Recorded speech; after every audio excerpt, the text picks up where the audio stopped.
మరియ తల్లి అనేటువంటి అంశం గురించి మాట్లాడబోతున్నాము. మరియ తల్లి టాపిక్ ఇందులో ఎందుకు ముఖ్యము అని అంటే, నేనేం చెప్తానంటే, మీరందరూ మీలో ఉన్నటువంటి ప్రతి ఒక్కరూ మరియ తల్లికి ఒక్కొక్క రిప్రజెంటేటివ్. అంటే అపర గురువు ఎలాగో అలాగే అపర మరియమ్మ ఎవరు అని అంటే, మీ అందరూ ప్రత్యేకించి తల్లులందరూ ప్రతి ఒక్క తల్లి కూడా ఒక మరియమ్మ.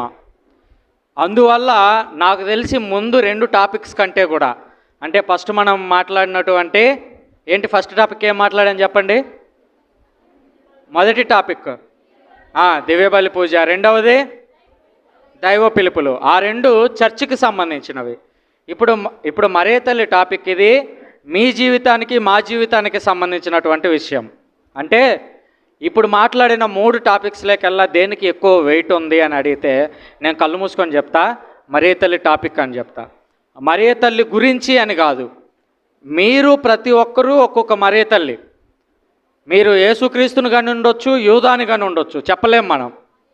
కాకపోతే ఒకవేళ యూదాలు ఉన్నా కూడా వాళ్ళను తిరిగి యేసుక్రీస్తులాగా మార్చగలిగితే అప్పుడు అసలైనటువంటి మరియ తల్లి అవుతారు మీరు. సో మరియ తల్లి సొడాలిటీ ఆఫ్ ఇందులో ఉన్నటువంటి వారు, మరియ తల్లి సొడాలిటీ సభ్యులు అందరూ కూడా ఒక్కొక్క మరియ తల్లిలాగా మారితే ఇంకా అసలు చెప్పాల్సిన పనే లేదేమో. జ్ఞానాపురం అసలు ఇంకా వెలిగిపోతుంది, ఇంకా జ్ఞానంతో వెలిగిపోతుంది, గురువులతో వెలిగిపోతుంది, క్రైస్తవులతో వెలిగిపోతుంది. ఇది రావాలి అని అంటే ముఖ్యంగా ఈ మరియ తల్లి ప్రసంగం మీరు తప్పకుండా వినాలి. ఎందుకనంటే కొన్నిసార్లు మనం యేసుక్రీస్తు గురించి విన్నప్పుడు, యేసుక్రీస్తు మనలాగా మనిషే కానీ ఆయన పురుషుడు. మీకున్నన్ని కష్టాలు ఆయనకు ఉండకపోవచ్చు. మనం పౌలు గురించి విన్నప్పుడు, ఇంకొక వ్యక్తి గురించి విన్నప్పుడు, ఇట్లా రకరకాల ప్రజల గురించి వింటున్నప్పుడు వాళ్ళ కష్టాలు వేరు, కానీ స్త్రీ కష్టాలు వేరు ప్రత్యేకంగా. అందుకని చెప్పి కథోలిక శ్రీ సభ ఏం చేసిందంటే మరియ తల్లిని మన మధ్యలోకి తీసుకొచ్చింది. ఎందుకనంటే మహిళలు ఎలా ఉండాలి అనడానికి కళ్ళు మూసుకొని ఒక ఎగ్జాంపుల్ రోల్ మోడల్ చెప్పండి అంటే కళ్ళు మూసుకొని చెప్పగలిగే పేరు మరియ తల్లి. అందువల్ల మరియ తల్లి గురించి మనం మాట్లాడుతున్నప్పుడు మీకు తెలియని కొత్త విషయాలు ఏం మాట్లాడను. 99% మీకు అన్నీ తెలిసిన విషయాలే మాట్లాడతా మరియ తల్లి గురించి. కానీ ఆ మరియ తల్లి జీవితంలాగా మనది ఉన్నదో లేదో పరిశీలించుకోవడమే ఈ యొక్క ముఖ్య ఉద్దేశం. సో మరియ తల్లి అనగానే నేనేం చేశానంటే మొత్తం 7 టాపిక్స్గా డివైడ్ చేసుకున్నా. మరియ తల్లి గురించి మనం నేర్చుకోబోయేటువంటి అంశాలు 7 ఉన్నాయి. అందులో మొట్టమొదటి బాగా గుర్తుపెట్టుకోవాలి. మరి లాస్ట్లో 7 అనగానే 7 ఎవరు చెప్తారో చూద్దాం చూడకుండా. సో మొట్టమొదటిది ఏంటంటే మంగళవార్త. పలకండి అందరూ, మంగళవార్త. ఇది ఎక్కడుందంటే లూకా శుభవార్త 1వ అధ్యాయం 26వ వచనం నుంచి 38వ వచనం వరకు ఉంది. మంగళవార్త అంటే మనకు తెలియనటువంటి విషయమే కాదు ప్రత్యేకంగా. ఎందుకనంటే గాబ్రియేలు దేవదూత దేవుని యొక్క సన్నిధిలో నుంచి దిగొచ్చి మరియ తల్లి దగ్గరికి వచ్చి మరియ తల్లితో చెబుతూ ఉన్నాడు, ఇదిగో మా, నువ్వు విశ్వాసంలో చాలా బాగా ఉన్నావు, నువ్వు దేవుని అనుగ్రహాన్ని పొందావు. దేవుని అనుగ్రహాన్ని ఎంతగా పొందావు అంటే ఫుల్ ఆఫ్ గ్రేస్, అంటే ఎంత కృప అయితే దేవుడు ఇవ్వగలడో అంత కృపను నువ్వు పొందావు, సంపూర్ణంగా పొందావు. అటువంటి సంపూర్ణంగా పొందినటువంటి నీకు దేవుడి నుంచి ఒక సందేశం ఉంది. ఆ సందేశం ఏంటి? యేసుక్రీస్తు నీ గర్భంలో జన్మించబోతున్నాడు. ఈ మంగళవార్త వినగానే అందరూ ఎలా ఆలోచిస్తారో మనకు తెలియదు, కానీ మరియ తల్లి ఆలోచించినటువంటి విధానాన్ని గమనించండి. మరియ తల్లి ఎలా ఆలోచించింది? మరియ తల్లి దగ్గరికి గాబ్రియేలు దేవదూత రాగానే మరియ తల్లి పెద్దగా ఆశ్చర్యపడినట్టుగా మనకు కనిపించదు. అయ్యో ఏంటి గాబ్రియేలు దేవదూత నా దగ్గరికి వచ్చాడా అని ఆశ్చర్యపడినట్లుగా మనకు కనిపించదు. ఎందుకనంటే ట్రెడిషన్ ప్రకారం మనకు చెప్పేది ఏంటంటే మరియ తల్లి దగ్గరికి దేవదూతలు తరచూ వచ్చి వెళ్తూ ఉండేవారంట. అదే మొదటిసారి ఏం కాదు మరియ తల్లి దగ్గరికి దేవదూత రావడం. ట్రెడిషన్ ప్రకారం, బైబిల్లో మనకు అది కనిపించదు, కానీ ట్రెడిషన్ ప్రకారం మరియ తల్లి దగ్గరికి అప్పటికే దేవదూతలు వస్తూ వెళ్తూ ఉండేవారంట. అది కాకుండా ఈ గాబ్రియేలు దేవదూత వచ్చే సమయానికి మరియ తల్లి ఎంత వయసు చెప్పండి మీరు, గెస్ చేయండి. 12, 15 ఇంకా కరెక్ట్ 15 నుంచి 16 సంవత్సరాలు మాత్రమే. 15-16 సంవత్సరాలు అంటే మన ఇండియాలో చాలా చిన్నపిల్లల్లాగా అనిపించవచ్చు, కానీ ఇటు అరబ్ దేశాల వైపు వెళ్ళామనుకోండి, సిరియా, ఇరాక్, ఈజిప్టు ఇలా వెళ్తే దాదాపు అమ్మాయిలు వాళ్ళు 7-8 సంవత్సరాలు వచ్చేసరికి పెద్ద మనుషులు అయిపోతారు. అంటే వాళ్ళు గర్భాన్ని మోసేంత వీలుగా దాదాపు 9-10 ఏళ్ళకే వచ్చేస్తూ ఉంటారు. అయితే మారిన ప్రపంచంలో ఇప్పుడు కొంచెం లేటుగా పెళ్ళిళ్ళు అవుతున్నాయి. గతంలో దాదాపు 10 సంవత్సరాలు వచ్చేసరికల్లా ఆడపిల్లలకి పెళ్ళిళ్ళు అయిపోయేవి.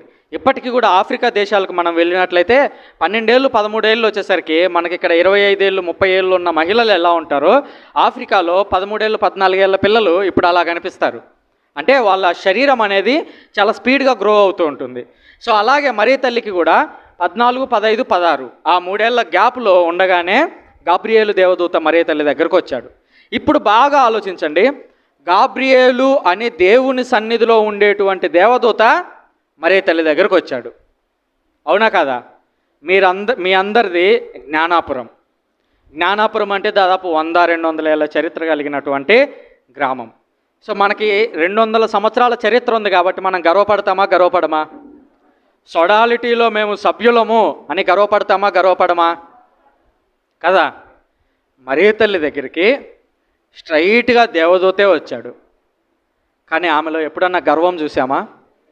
గర్వం 2 రకాలు, మంచి గర్వము, చెడు గర్వము. సింపుల్గా చెప్తున్నా. మంచి గర్వం అంటే మన కుమారుడు మంచి పొజిషన్కి పోవడం చూసి, విశ్వాసంలో మంచిగా ఎదగడం చూసి, విశ్వాసం అనేటువంటి పరుగు పందెంలో గొప్పగా ఎవరైతే పరిగెడుతూ ఉంటారో, చదువుల్లో పిల్లలు బాగా రాణిస్తూ ఉన్నప్పుడు, మన తల్లిదండ్రులు మంచి పనులు చేసి 10 మందితో కీర్తించబడుతూ ఉన్నప్పుడు గర్వపడతాం. ఆ గర్వం వేరు. రెండవదిగా సైతానుకు ఉండేటువంటి గర్వం. ఆ గర్వం ఏంటి చెప్పండి? అహంకారం. కరెక్టే చెప్పారు. అహంకారము అంటే నేనే ఏదైనా చేయగలను, నేను లేకపోతే ఏమీ లేదు, నేను ఉండకపోతే సొడాలిటీలో ఎవరు గుడి కూడా తెరవరు, నేను రాకపోతే సొడాలిటీలో ఆ డెకరేషన్ కూడా ఎవడూ చేయరు, నేను సొడాలిటీలో లేకపోతే 10 మందిని కూడా మీటింగ్కు తీసుకురాలేము, నేను సొడాలిటీలో లేకపోతే పరిస్థితులు ఇంకొకలాగా ఉండేవి. అది సైతాను గర్వం. నేను సొడాలిటీలో ఒక సభ్యురాలిని, సొడాలిటీలో ఉన్నందుకు నేను గర్విస్తున్నాను, సొడాలిటీలో సహాయపడుతున్నందుకు నేను గర్వపడుతున్నాను. ఇది మంచి గర్వం. నేను లేకపోతే సొడాలిటీయే లేదు, నేను లేకపోతే ఇంకో 10 మంది వచ్చేవాళ్ళే కాదు. ఇలాంటి గర్వం అనేది మన జీవితాల్లో కనిపించకూడదు. ఎందుకనంటే మరియ తల్లి దగ్గరికి గాబ్రియేలు దేవదూత వచ్చినప్పుడు ఆమె తనను తాను తగ్గించుకున్నదే తప్ప గాబ్రియేలు దేవదూతతో సాధారణంగా, అంటే నేను గొప్పదాన్ని, నేను మంచిదాన్ని అని కూడా మరియ తల్లి చెప్పుకోలేదు. ఆమె ఏమంటుందంటే, అయ్యా ఇది ఎలా సాధ్యం, నాకు ఇంకా పెళ్లి కాలేదు కదా. ఆమె డౌట్ అంతా ఆయన తెచ్చిన సమస్య మీద ఉంది తప్ప, ఆయన తెచ్చిన సందేశం మీద ఉంది తప్ప, దేవదూత నా దగ్గరకు వచ్చాడు, నేనెంత గొప్పదాన్ని, నేనెంత పొంగిపోవాలి, నేనెంత ఉప్పొంగిపోవాలి, నేను ఎంతమందికి చెప్పుకోవాలి ఈ విషయం అనే గర్వం మరియ తల్లిలో లేదు.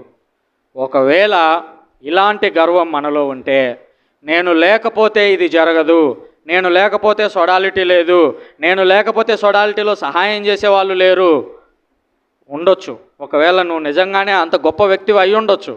కానీ ఆ గర్వం అనేది మనిషిని పాతాళానికి తీసుకెళ్తుంది. సైతాను కూడా గొప్పవాడే. ఏ విధంగా? దేవుని దూతలలో వాడు కూడా ఒక ప్రధాన దేవదూత. అంటే ఇతర దేవదూతలకు ఏ పవర్స్ అయితే ఉన్నాయో అదే పవర్ సైతానుకు కూడా ఉంది. ఈ దేవదూతలందరూ దేవుడు చెప్పిన మాట వింటున్నారు, వాడు మాత్రము దేవుడు చెప్పిన మాట నేనెందుకు వినాలి? గర్వం. ఆ గర్వం వేరు, ఈ గర్వం వేరు. నేను దేవుని సన్నిధిలో పనిచేస్తాను, ఆ గర్వం వేరు. అది మంచి గర్వం, నలుగురికి చెప్పుకోదగ్గ గర్వం. అవునమ్మా నేను సహాయపడతాను వాళ్ళకి ఈ విధంగా అనేటువంటి గర్వం వేరు. అహంకారం సైతానుకు సంబంధించి నేను అనేది లేకపోతే అక్కడ ఇంకేమీ లేదు అనే ఆ భావన ఎప్పుడైతే మనలో ప్రవేశిస్తుందో గుర్తుపెట్టుకోండి, సైతాను ఆ క్షణమే మనలోకి ప్రవేశించినట్లు. ఆ రోజు అవ్వ ఆదాము దగ్గర కూడా ఇదే జరిగింది. అవ్వ అనుకున్నది ఆ పండు చూడడానికి ఎంత బాగుందో, ఆమె ఇంకా తినలేదు, పండు ఎలాగుందో తెలీదు, కానీ దూరం నుంచి చూడడానికి ఆ పండు చూచుటకు బాగుగా ఉండెను. ఆ పండు బాగా ఉంటుంది. ఈ గర్వం అనేది ఏదైతే ఉందో అది చూడడానికి బాగుంటుంది, నలుగురు మన గురించి మాట్లాడుకోవాలి కదా, నలుగురు నా గురించి పొగడాలి కదా అనేటువంటి అంశాల్లో అది కొంచెం అందంగా కనిపించవచ్చు. ఆ తర్వాత అనుకుంటుందంట ఆ పండు తింటే ఇంకెంత బాగుంటుందో, ఆ పండు ఇంకా తినలేదేమా, తినకముందే పండును ఊహించుకుంటుంది అది తింటే ఇంకెంత బాగుంటుందో అని. అలాగే మనం కూడా సొడాలిటీలో నేను లేకపోతే ఇంకేమీ లేదేమో, నేను ఉంటేనే ఇదంతా నడుస్తుందేమో, నేను ఉంటేనే నా కుటుంబం కానీ, నా సంఘం కానివ్వండి, నా సొడాలిటీ కానివ్వండి, ఇవన్నీ బాగుపడతాయి అని మనం ఎప్పుడైతే అనుకుంటామో ఆ క్షణంలోనే ఒక లోయలో పడిపోయినట్టు. ఎందుకనంటే స్వయాన దేవుడే గాబ్రియేలు దేవదూతను మరియ తల్లి దగ్గరకు పంపిస్తే మరియ తల్లి తనను తాను తగ్గించుకున్నదే తప్ప ఏనాడు కూడా తనను తాను హెచ్చించుకోలేదు. ఇది మంగళవార్త. ఇక దాని తర్వాత పరిశీలించినట్లయితే ఈ మంగళవార్త చెప్పగానే మరియ తల్లి ఏం చేసిందంటే ఒక పాట పాడింది సంతోషంతో. దాన్నే మనము స్తోత్ర గీతము అని పిలుస్తాం, మరియమ్మ స్తోత్ర గీతము. మీలో పాటలు పాడేవాళ్ళు ఎంతమంది ఉన్నారు? చేయొత్తండి. పాటలు పాడేవాళ్ళు లేరా? ఒక్కరేనా? ఇద్దరేనా? పాడతారా? మగవాళ్ళల్లో ఎంతమంది ఉన్నారు? లేరా? పాటలు పాడేవాళ్ళు ధైర్యంగా చేయెత్తలేరా? చేయొత్తండి నాతో పాటు పాటలు పాడేవాళ్ళు. సంతోషం. అయితే నాకు తోడు చాలామంది ఉన్నారు, ఎందుకంటే నాకు కూడా పాటలు సరిగా రావు. ప్రసంగం చెప్తే బాగా వింటున్నారు, నేను పాట పాడాను అనుకోండి ఏ డోర్లు తెరుచుకొని ఉరుకుతారు ఏటోళ్ళట్టు. అంటే నా గొంతు పాటలకు అంత బాగుండదు. కానీ కొంతమంది పాటలు ఎంత బాగా పాడతారంటే వాళ్ళు పాడుతూ ఉంటే అలా వినబుద్ధి అవుతూ ఉంటుంది. సో కాబట్టి మరియ తల్లి ఎలాంటిది అని అంటే ఆమె గొప్పగా పాటలు పాడగలగదు. ఇప్పుడు ఈ స్తోత్ర గీతం ఏదైతే ఉందో అది పాట. తెలుసా మీకు ఆ విషయం? స్తోత్ర గీతము అనేది మరియ తల్లి రచించిన పాట. అది మరియ తల్లి తన హృదయంలో నుంచి పాడినటువంటి పాట. ఆ గాబ్రియేలు సన్మానస్కుడు అయిపోయిన తర్వాత మీరు కావాలంటే ఇంటికి వెళ్ళిన తర్వాత చదువుకోండి. లూకా శుభవార్త 1వ అధ్యాయం 46 నుంచి 55 వచనాల వరకు దాదాపు 10 వచనాలు మరియ తల్లి ఒక పాట పాడింది. ఆ పాటలో ఆమె ఏమన్నది తెలుసా? నా హృదయము దేవుణ్ణి స్తుతించుచున్నది. చూడండి, మరియ తల్లి యొక్క గుణం ఏంటి అని అంటే ఎప్పుడూ స్తుతిస్తూ ఉండేది. ఆమె రాసిన ఒక పాటే బైబిల్లో ఉంది డైరెక్ట్గా. అంటే ఇంకా ఎన్ని పాటలు రాసి ఉంటుందామా? ఎంత బాగా దేవుణ్ణి స్తుతించింటుంది? అవన్నీ సర్వైవ్ కాలేదు హిస్టరీలో, కానీ ఒక పాట అయితే సర్వైవ్ అయింది. 10 వచనాల పాట, అద్భుతమైనటువంటి పాట. ఆయన అధికారులను ఆసనాల నుంచి పడదోసి దీనులను పైకి లేవనెత్తాడు. ఆ దీనురాలే ఒక మరియ తల్లి.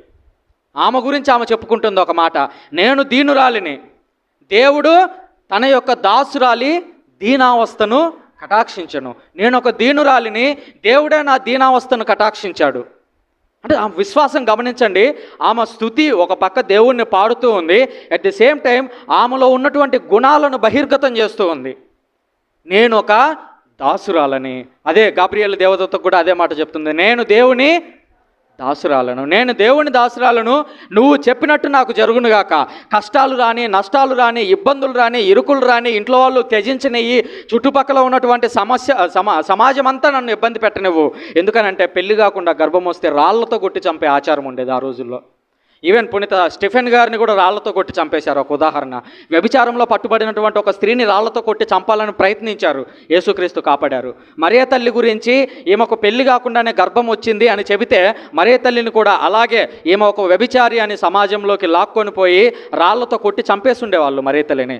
ఆ విషయం మరియ తల్లికి తెలిసినా కూడా అంటుంది ఒకటే మాట, నేను దేవుని దాసురాలను, ఆయన చిత్తము చొప్పున నాకు జరుగునుగాక. అంటే మరియ తల్లిని బాగా గమనించండి. నాకు యేసుక్రీస్తు పుట్టబోతున్నాడు, దేవుడు పుట్టబోతున్నాడు, దేవుడు పుడుతున్నాడు కాబట్టి నాకు అన్నీ ఇక మీదట సుఖాలే, నాకు ఇక మీదట అన్నీ సంతోషాలే అని ఆమె డిసైడ్ కాలేదు. బదులుగా ఆమెకు ముందే అర్థమైంది, పుట్టబోయే వ్యక్తి దేవుని కుమారుడు, ఆయన ప్రజలను వారి పాపాల నుంచి రక్షిస్తాడు, రక్షించే క్రమంలో ఆయన ప్రాణాలను కోల్పోతాడు, నేను ఒంటరిగా మిగలబోతున్నాను అని మరియ తల్లికి ముందే తెలుసు.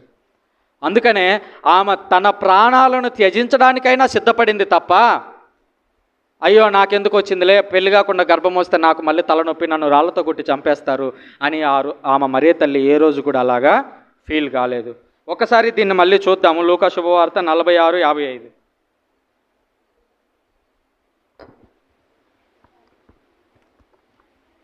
అప్పుడు మరియమ్మ ఇట్లు పలికెను.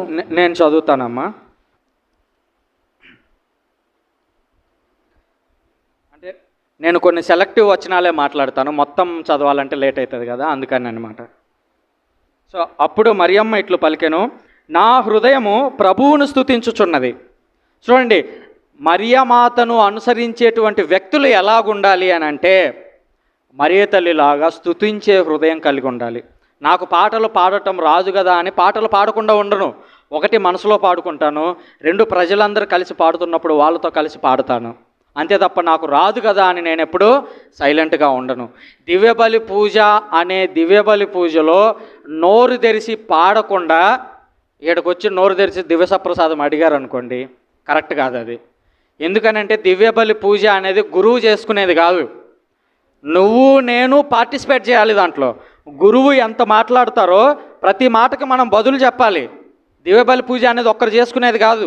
కొన్నిసార్లు ప్రొటెస్టెంట్ సంఘాల్లో మనం చూస్తే పైనుంచి అయ్యగారు చెప్తా ఉంటారు అంతే, ఇంకా కింద ఉన్న వాళ్ళు ఊ అనడానికి లేదు, ఆ అనడానికి లేదు. ఏమన్నా అంటే మధ్యలో ఆమెన్ ఆమెన్ ఆమెన్ అనాలి అంతే, ఇంకంతకు మించి వాళ్ళు చేయడానికి ఏం లేదు. అలాగే పాటలు పాడటానికి వాళ్ళు కొంతమంది వ్యక్తులను తెచ్చి పక్కన పెట్టుకుంటారు. వాళ్ళే పాటలు పాడతారు, వాళ్ళే కీబోర్డ్ చేసుకుంటారు. మిగిలిన వాళ్ళు ఏం చేయాలంటే ఎదురుగా కింద కూర్చోవాలా, కింద కూర్చొని ప్రసంగం అయిపోయినంతసేపు ప్రసంగం వినాలా, ఎవరైనా పాటలు పాడితే వాళ్ళతో కలిసి పాటలు పాడాలా. ఒకవేళ అవకాశం ఉంటే స్తుతి ప్రార్థన ఏదో పెడితే కొద్దిసేపు వాళ్ళు ఏడుస్తారు, ఆ తర్వాత డబ్బులు వేసి వచ్చేస్తారు. వాళ్ళకి దివ్యబలి పూజ అనేదే లేదు ఫస్ట్ థింగ్.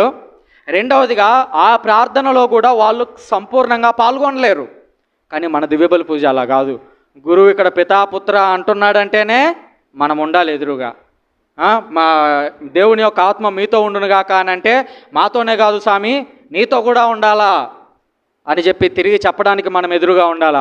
ఆయన దివ్యసప్రసాదం పైకెత్తినప్పుడు గంట కొట్టడానికి మనం ఉండాలా. అది దించిన తర్వాత మాటలు చెప్పడానికి మనం ఉండాలా. దాన్ని స్వీకరించడానికి మనం ఉండాలి.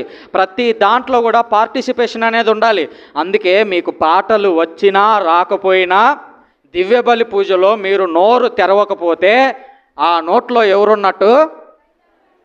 కరెక్ట్ చెప్పారు, సైతాన్ ఉన్నట్టు. ఇప్పటి నుంచి సైతాన్కి మీరు సమయం ఇస్తారో దేవుడికి సమయం ఇస్తారో చూస్తా ఇంకా భవిష్యత్తులో. ఇప్పటి నుంచి ఇంతకు ముందు పాటలు ఎలాగైతే వినిపించేవో ఇంకొంచెం స్వరం పెరిగి వినపడాలి నెక్స్ట్ ఆదివారం అంటే రేపే. అసలే పవిత్రాత్మ దేవుడు స్పెషల్ గెస్ట్ ఉన్నాడు రేపు. స్పెషల్ గెస్ట్ ముందు బాగా పాడండి అందరూ. పాట వచ్చినా రాకపోయినా చిన్న స్వరంతో అయినా సరే పాట పాడటం నేర్చుకుందాం. ఎందుకంటే అవన్నీ దేవుణ్ణి స్తుతించే పాటలు. మరే తల్లి కూడా అదే అంటుంది చూడండి, నా హృదయము ప్రభువును స్తుతించుచున్నది. ఆ మాట మనకి చాలా ముఖ్యం. మనము స్తుతించే వారిగా లేకపోతే ఈ సొడాలిటీలో ఉండడం అనేది దండగా. దేవుణ్ణి స్తుతిస్తూ ఉంటేనే మనం కరెక్ట్గా ఉన్నట్టు. దేవునికి కనీసం రోజులో 5 గంటలు అనట్లేదు, 5 నిమిషాలు. ఆల్రెడీ ఇక్కడ పొద్దున సాయంత్రం పూజలు జరుగుతూ ఉంటాయి. వీలైన వారందరూ ఏ పని లేకపోతే ప్రశాంతంగా వచ్చి 1 గంట కూర్చొని వెళ్ళిపోతూ ఉండండి దివ్యబలి పూజకి. ఒకవేళ ఏమన్నా పనులుంటే రోజులో ఒక 5 నిమిషాలు 10 నిమిషాలు కూర్చొని ఒక పాట పాడటమో, మనసులోనే ఒక పాట పాడుకోవడమో, 2 జపాలు చెప్పడమో, ఇవన్నీ అలవాటు చేసుకోవాలి మనం. మనసులో అవన్నీ మరే తల్లి గురించి అందుకే మాట్లాడుతూ ఏమని రాస్తాడు లూకా గారు, ఆయన తల్లి ఈ విషయములన్నింటినీ తన మనసులో ఉంచుకొని మననము చేయుచుండెను, వాటన్నిటిని జ్ఞప్తికి తెచ్చుకుంటూ ఉంది. ఒకవేళ మనం అలాంటి సిచ్యువేషన్లో లేకుండా మన పనులేయో మనంలో ఇరుక్కొని పోయి ఉంటే 24 గంటలు మనం సరైనటువంటి వ్యక్తులం కాదు. ఇంకా మరే తల్లి అంటూ ఉంది, ఆయన తన దాసురాలి దీనావస్థను కటాక్షించను. దేవుడు ఎలాంటి వాడు అని అంటే మరే తల్లి దగ్గరకు వచ్చి పర్మిషన్ అడిగాడు చూడండి. దేవుడు అనుకుంటే డైరెక్ట్గా ఆయన గర్భంలోకి వెళ్ళిపోయి నేను నీ గర్భంలోకి వచ్చేసాను, ఇప్పటి నుంచి నువ్వు జాగ్రత్తగా ఉండాలని చెప్పొచ్చు. అలా చెప్పలేదు. దేవుడు మరీ తల్లి దగ్గరకు వచ్చి ఒక రకంగా పర్మిషన్ అడుగుతున్నాడు. నీ గర్భంలో ఈ విధంగా జన్మిస్తాడు, నీకు ఓకేనా అన్నట్టు అడుగుతున్నాడు. అంటే దేవుడు మన వ్యక్తిగత జీవితాలను గౌరవిస్తాడు. నువ్వు తప్పు చేస్తావా రైట్ చేస్తావా అనేది నీ చేతుల్లోనే ఉంది. నువ్వు తప్పు చేస్తున్నా దేవుడు కొన్నిసార్లు ఆపడు, నువ్వు రైట్ చేస్తున్నా దేవుడు ఆపడు. చివరిలో నువ్వు దేవునికి బదులు చెప్పుకోవాలి. దేవుడు ప్రతి చోట వచ్చి నీకు అడ్డం చెప్పడు. స్కూల్కి పిల్లాన్ని పంపించిన తర్వాత పొద్దు నుంచి సాయంత్రం దాకా వాడి బాధ్యత అది. స్కూల్లో వాడు ఎలా ఉండాలి, టీచర్లతో ఎలా మాట్లాడాలి, ఎలా హోంవర్క్ చేయాలి, క్లాసులో చెప్పిన ఎలా వినాలి, అదంతా విద్యార్థి పని. సాయంత్రం తిరిగి ఇంటికి తీసుకొని రావడమే తల్లి తండ్రి పని. అలాగే దేవుడు కూడా తీసుకొని వచ్చి ఈ లోకంలో పడేసేదాకా నీకు తోడుగా ఉన్నాడు. మళ్ళీ ఈ లోకంలో నుంచి తీసుకొని పరలోకానికి పోయేటప్పుడు నీకు తోడుగా ఉంటాడు. ఈ మిగిలిన సమయం ఏదైతే ఉందో, నువ్వు స్కూల్లో ఉన్నావు లేదా కాలేజీలో ఉన్నావు, అప్పుడు నీ దారి ఏంటో నువ్వే చూసుకోవాలి.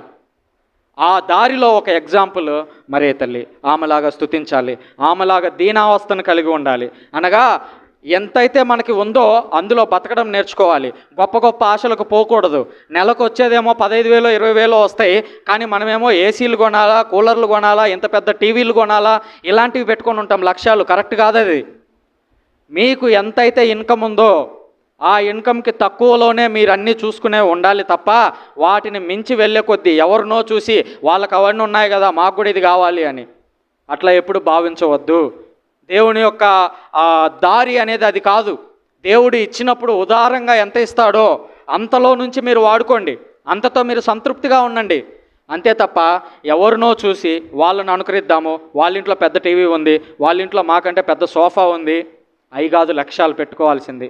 వాళ్ళ ఇంట్లో మరీ తల్లిలాగా ఎవరు ఉండట్లేదు, మా ఇంట్లో మేము ఉంటున్నాం. వాళ్ళ ఇంట్లో ఎవరు ప్రార్థన చేయట్లేదు, మా ఇంట్లో మేము ప్రార్థన చేస్తున్నాం. వాళ్ళ ఇంట్లో సరిగా చర్చికి రారు, మా ఇంట్లో మేము చర్చికి వస్తున్నాం. దేవాన్ని కృతజ్ఞతలు. గర్వం అక్కర్లేదు అక్కడ. బదులుగా వాళ్ళతో పోటీ పడటానికి డబ్బుల కంటే బదులుగా విశ్వాసంలో పోటీ పడండి. విశ్వాసంలో పోటీ పడటాన్ని దేవుడు కోరుకుంటాడు తప్ప డబ్బుతో పోటీ పడడం దేవుడు ఎప్పుడు కోరుకోడు. ఎందుకనంటే దేవుడికి మనందరికీ డబ్బులు ఇవ్వడం నిమిషాల్లో పని. మనల్ని అందరినీ బాగా డబ్బున్న వాళ్ళ ఫ్యామిలీలో పుట్టించుంటే ఆల్రెడీ డబ్బున్న వాళ్ళ ఫ్యామిలీలో ఉండేవాళ్ళం మనం. కానీ దేవుడు ఎందుకు పర్టికులర్గా మీ ఇంట్లో తీసుకొని వచ్చి మీ ఇంట్లోనే పుట్టించాడు? ఒక పేదగా ఉన్నటువంటి ఒక ఇంట్లోనే ఎందుకు పుట్టించాడు? తొందరగా తండ్రి చనిపోయేటువంటి కుటుంబంలోనే ఎందుకు పుట్టించాడు? బాగా ఇబ్బందులు పెట్టేటువంటి అత్త ఉన్నటువంటి కుటుంబంలోకి ఎందుకు తీసుకెళ్ళాడు? బాగా ఇబ్బంది పెట్టేటువంటి కోడలున్న ఇంట్లోకి ఎందుకు తీసుకెళ్తున్నాడు? మరీ తల్లిని కూడా అదే సిచ్యువేషన్లోకి తీసుకెళ్ళాడు. రాళ్లతో కొట్టి చంపేటువంటి ఆచారం ఉంది, ఆ ఆచారంలోకి దేవుడు ఒక రకంగా మరీ తల్లిని తీసుకెళ్తూ ఉన్నాడు. అంటే అంత శ్రమ నీకు రాబోతుంది అనేటువంటి సిచ్యువేషన్లోకి దేవుడు తీసుకెళ్ళాడు. ఇప్పుడు మరీ తల్లి పని ఏంటంటే, నేను అదిగో వాళ్ళు బాగా డబ్బున్న వాళ్ళు కదా, లేదా యేసుక్రీస్తు స్వయాన దేవుడే మా ఇంట్లో పుట్టినాడు కదా, నీటిని ద్రాక్షారసంగా మార్చినటువంటి దేవుడు నేను ఒక 4 కాగితాలను తయారు చేస్తే కాగితాలను డబ్బులుగా మార్చలేడా అని మరీ తల్లి ఆలోచించిందా ఏ రోజన్నా? మరీ తల్లి ఎప్పుడు కూడా డబ్బుల కోసం పోరాడలేదు, ప్రాకుపడలేదు. బదులుగా దేవుని యొక్క విశ్వాసము, ఆయన చేసినటువంటి ఘనకార్యాలన్నింటినీ మనసులో తిప్పుకుంటూ ఉంది, ఆమె మననం చేసుకుంటూ ఉంది. అది విశ్వాసం. డబ్బులదేముంది? డబ్బులున్న కుటుంబంలో పుడితే కోట్లు డబ్బులు మిగిలిపోతాయి. లేదా ఒక మంచి ఉద్యోగం వచ్చిందనుకోండి, లేదా మీ కొడుకో మీ కూతురో తర్వాత తరంలోనో ఒక జాబ్ మంచి సాఫ్ట్వేర్ ఉద్యోగం చేశారనుకోండి, మంచి డబ్బులు వచ్చేస్తాయి. ఇంకా అసలు డబ్బుల గురించి ఆలోచించాల్సిన పనే ఉండదు. అందుకనే యేసుక్రీస్తు కూడా అంటాడు ఏమని? భూలోకంలో మీరు డబ్బుల గురించి దాచిపెట్టుకోవడం గురించి బాధపడవద్దు, బదులుగా పరలోకంలో ధనమును కూర్చుకోవడానికి ప్రయత్నించండి. ఎందుకనంటే ఇక్కడ ఉన్నటువంటి డబ్బు అనేది శాశ్వతం కాదు, ఇక్కడ ఉన్నటువంటి కీర్తి మహిమ అనేది శాశ్వతం కాదు, బదులుగా పరలోకంలో ఉండాలి అది. అందుకనే మరీ తల్లి చూడండి 100% దానికి అనుగుణంగా జీవించింది. ఏనాడు కూడా ఆమె ఆ స్తోత్రాన్ని వదలలేదు, ఆ మననం చేయడాన్ని వదలలేదు. అలాంటి విశ్వాసం మనలో ఉండాలి. ఆ తర్వాత మరీ తల్లి అంటుంది చూడండి, ఇంకా ప్రభువు పట్ల భయభక్తులు గలవారి మీద ఆయన కనికరము తరతరముల వరకు ఉండును. ఈరోజు మీరు దేవుని పట్ల భయభక్తులు చూపారు అని అంటే అది మీతో ఆగిపోదు, మీ తర్వాత తరాలకు కూడా వెళ్తూ ఉంటుంది. అంత గొప్పది దేవుని యొక్క కనికరము. అది ఎవరు చెప్పినటువంటి మాట? స్వయాన మరీ తల్లి చెప్తూ ఉంది. ఆ తర్వాత ఇంకొక మాట చూడండి, అధిపతులను ఆసనముల నుంచి పడదోసి దీనులని లేవనెత్తెను. అధిపతులు గొప్ప గొప్ప వారు ఉన్నారు ఆ రోజుల్లో, రాజుల యొక్క కుమార్తెలు ఉన్నారు. దేవుడు పుట్టాలి అని అనుకున్నప్పుడు ఏదో రాకుమారుకు పుట్టొచ్చు కదా, పోయి రాకుమారికి పుడితే చుట్టూ సంరక్షకులు అందరూ ఉండేవాళ్ళు. అసలు యేసుక్రీస్తును చంపాలని ఎవరు ఆలోచించేవాళ్ళు కాదు. యేసుక్రీస్తుకి 24 గంటలు పంచభక్ష పరమాన్నాలు ఉండేవి. కానీ అవన్నీ వదిలేసి దేవుడు ఎక్కడ జన్మించాడు అని అంటే ఒక పేద కుటుంబంలో జన్మించాడు. అలాగని డబ్బున్న వాళ్ళని మనం తప్పు పట్టాల్సిన పని లేదు. దేవుడు వాళ్ళకు ఒక దాంట్లో దీవించారు, మనల్ని ఇంకొక దాంట్లో దీవించి ఉంటారు. వాళ్ళకు డబ్బున్న ఉండొచ్చు కానీ సుఖం ఉండదు. మనకు సుఖంగా ఉంటుంది. ప్రతిరోజు తిన్న తర్వాత నేను ఒక ప్రశ్న అడుగుతా, చేయొద్దండి. రాత్రిపూట బెడ్ ఎక్కి పడుకున్న తర్వాత కరెక్ట్గా 10 నిమిషాల లోపు నిద్రపోతామన్న వాళ్ళు చేయొద్దండి. 10 నిమిషాల లోపు నిద్రపోతామన్న వాళ్ళు చేయొద్దండి. అలా ఎత్తారంటే మీకంటే అదృష్టవంతులు ఇంకా ఎవ్వరూ ఉండరు. నిజమది. అది నిద్ర రాని వాళ్ళని అడగండి, చెప్తారు. మా 1,00,000 రూపాయలు పోయినా పర్లేదు బాబు, మాకు నిద్ర వచ్చే చాలు టైం, కానీ వాళ్ళు కోట్ల మంది ఉన్నారు. రాదు నిద్ర. వాళ్ళ కష్టాల వల్ల కావచ్చు, ఇబ్బందుల వల్ల కావచ్చు, అధికంగా డబ్బులు ఉండటం వల్ల ఎక్కడ లాస్ వస్తుందో ఎవరి వల్లనో అనేక రకాలైనటువంటి డౌట్లతో వాళ్ళకి చాలామందికి నిద్ర రాదు. ఒకవేళ డబ్బుల గురించి కాకపోయినా వాళ్ళ కుటుంబంలో ఉన్నటువంటి సమస్యల గురించో లేదా ఆ వ్యక్తికి ఉన్నటువంటి అనారోగ్యం గురించో అనేక మందికి నిద్ర పట్టదు. అలాంటిది మనం నిద్రపోతున్నాము ప్రశాంతంగానంటే ఎంత గొప్ప విషయం అది. రోజులో ఒక సెకండ్ గడిచేసరికి వేల మంది చనిపోతున్నారు ప్రపంచవ్యాప్తంగా. ఈరోజు ప్రశాంతంగా ఇక్కడ కూర్చొని వింటున్నాం ఫ్యాన్ గాలి కింద. ఎంత గొప్ప వాళ్ళం. అమెజాన్ అడవులు లేకపోతే బట్టలు లేకుండా ఈ రోజుకి వేటాడి జంతువులను తినేటువంటి వారు ఉన్నారు. మనం ప్రశాంతంగా వండుకొని నాగరిక జీవితంలో జీవిస్తున్నాం. ఎంత గొప్ప వాళ్ళం. దేవుడు ఎంత దీవించాడు మనల్ని. వీటన్నిటికీ కృతజ్ఞత చెప్పడం వదిలేసి వాళ్ళ ఇంట్లో పెద్ద టీవీ ఉంది, వాళ్ళ ఇంట్లో పెద్ద కారు ఉంది, ఆ ఫాదర్ వాళ్ళ ఇంట్లో ఫాదర్ వాళ్ళకి అవి ఇచ్చాడు, మా ఫాదరే మాకేమి ఇవ్వట్లేదు, మా ఇంటి నుంచి వెళ్ళాడే కానీ మాకేమి ఇవ్వట్లేదు, ఆ ఇంటి నుంచి వెళ్ళి ఆ ఇంటికి ఏమి ఇవ్వలేదంటే ఆ ఫాదర్ గొప్పవాడు అవుతాడు తప్ప ఆయన అక్కడికి వెళ్ళి వాళ్ళ కుటుంబం మొత్తానికి ఏదో ఒకటి ఇస్తున్నాడంటే ఆయన ఎప్పటికీ గొప్పవాడు కాడు. గుర్తుపెట్టుకోండి. ఎందుకనంటే మరియ తల్లి ఇంట్లో యేసుక్రీస్తు పుట్టాడు. మరియ తల్లి ఒక సోఫాలో పడుకున్నది ప్రశాంతంగానే ఎక్కడైనా చూసారా వచనాల్లో? మరియ తల్లి ప్రశాంతంగా ఒక ఇంట్లో ఒక భవనంలో ఉన్నదని ఎక్కడన్నా చూసారా? లేదు. చాలా సామాన్యమైన జీవితం. యేసుక్రీస్తే స్వయాన దేవుడే, ప్రపంచం మొత్తాన్ని చేసిన దేవుడే ఆమె గర్భంలో పుట్టి వాళ్ళ ఇంట్లో పుడితే వాళ్ళ ఇంట్లో పరిస్థితి దారుణంగా ఉంది. అంటే చూడండి, మనం దేని పట్ల లక్ష్యం కలిగి ఉండాలి. మరియ తల్లిలాగా దేవుణ్ణి స్తుతించడంలో, ఆమెలాగా దీనత్వాన్ని కలిగి ఉండడంలో, ఆమెలాగా అహంకారం కాకుండా ఆమెలాగా దీనత్వాన్ని అలవర్చుకునేటువంటి గుణం మనలో ఉందా? ఈ స్తోత్ర గీతం నుంచి మనం నేర్చుకోవాల్సినటువంటి అంశం అదే. ఆమె ఒక పాట పాడింది. మీరు ఇంటికి పోయిన తర్వాత లూకా శుభవార్త 1వ అధ్యాయము 46 నుంచి 55 వరకు చదవండి. మరియ తల్లి రాసినటువంటి పాట అది. మీరు సొడాలిటీ సభ్యులు ప్రత్యేకంగా ఈ పాట, ఈ 10 వచనాలు కంఠస్థం చేయాలి. నేను చెప్పాలంటే మీ అందరికీ ఈ 10 మాటలు మొట్టమొదటి మాట దగ్గర మొదలుపెట్టారంటే లాస్ట్ మాట వరకు మీకు అన్నీ వచ్చి ఉండాలి. ఆ 10 వచనాలు మీరు ఇంటికి పోయిన తర్వాత బట్టి పట్టండి. అవసరమైతే మీ పిల్లల్ని అడిగి హెల్ప్ తీసుకొని ఎట్లా గుర్తుపెట్టుకోవాలరా అని అడిగి వాటన్నిటిని గుర్తుపెట్టుకోండి. ఎందుకనంటే మీరు ఈ సభలో ఉన్నారు. మరియ తల్లి అనుసరించినటువంటి జీవితం అనేది మీ నాలుక మీద ఆడుతూ ఉండాలి. ఎవరన్నా కష్టంలో ఉన్న వాళ్ళు మీకు ఎదురైతే వాళ్ళకి వెళ్ళి మరియ తల్లి గురించి ఒక మాట చెప్పాలి. అమ్మా, దేవుడే వాళ్ళ ఇంట్లో పుట్టాడు, వాళ్ళ ఇంట్లో ఎన్ని కష్టాలు ఉన్నాయి చూడు, మనదేముంది, మనం ఇక్కడ 4 రోజులు ఉంటాం, వెళ్ళిపోతాము, అక్కడ మనకు ధనం ఉండాలి తప్ప ఇక్కడ ఉండాల్సిన పని లేదు అని మరియ తల్లి గురించి, మరియ తల్లి జీవితం గురించి మనం అక్కడ చెప్పడం నేర్చుకోవాలి. ఇది రెండవది.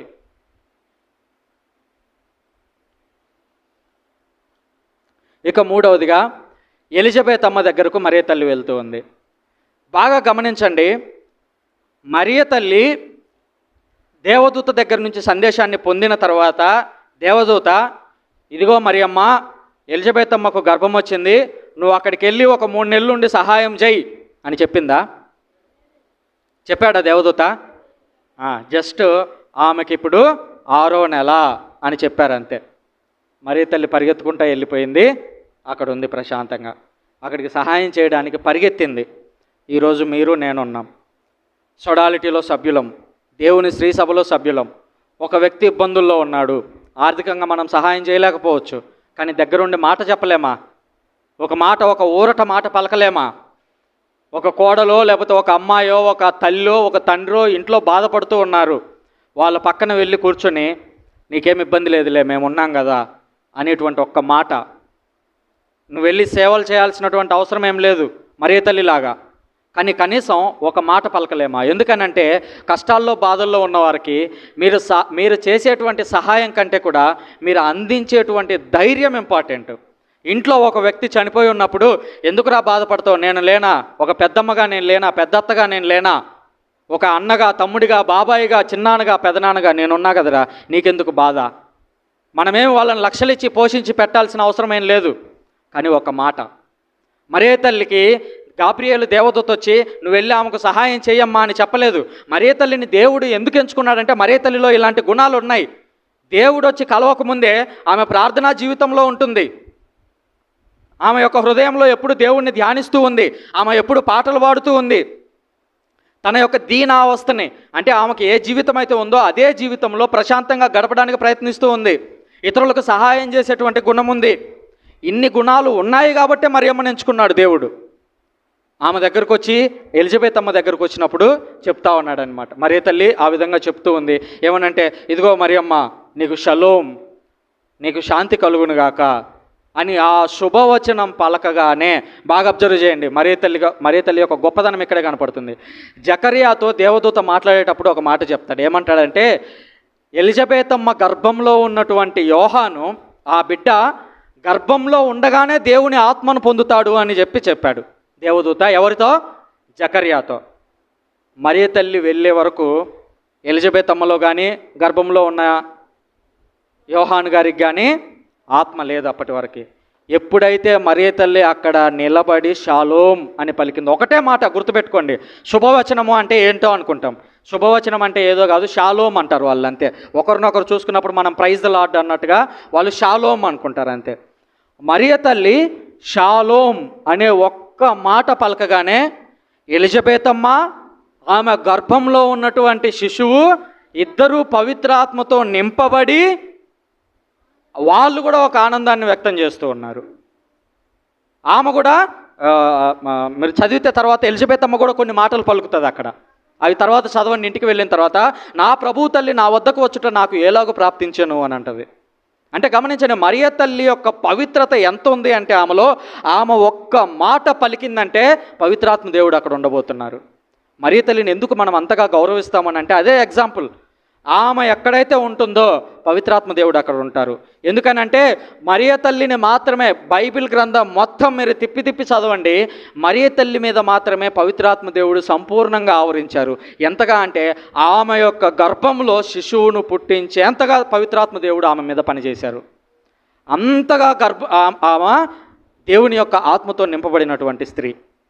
ఈరోజు అలాంటి మరియమ్మ యొక్క సభలో ఉన్నటువంటి మన జీవితాలు ఎలా ఉంటున్నాయి?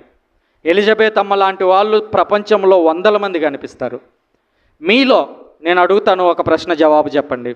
మీలో కనీసం అబద్ధాలు చెప్పొద్దు దయచేసి.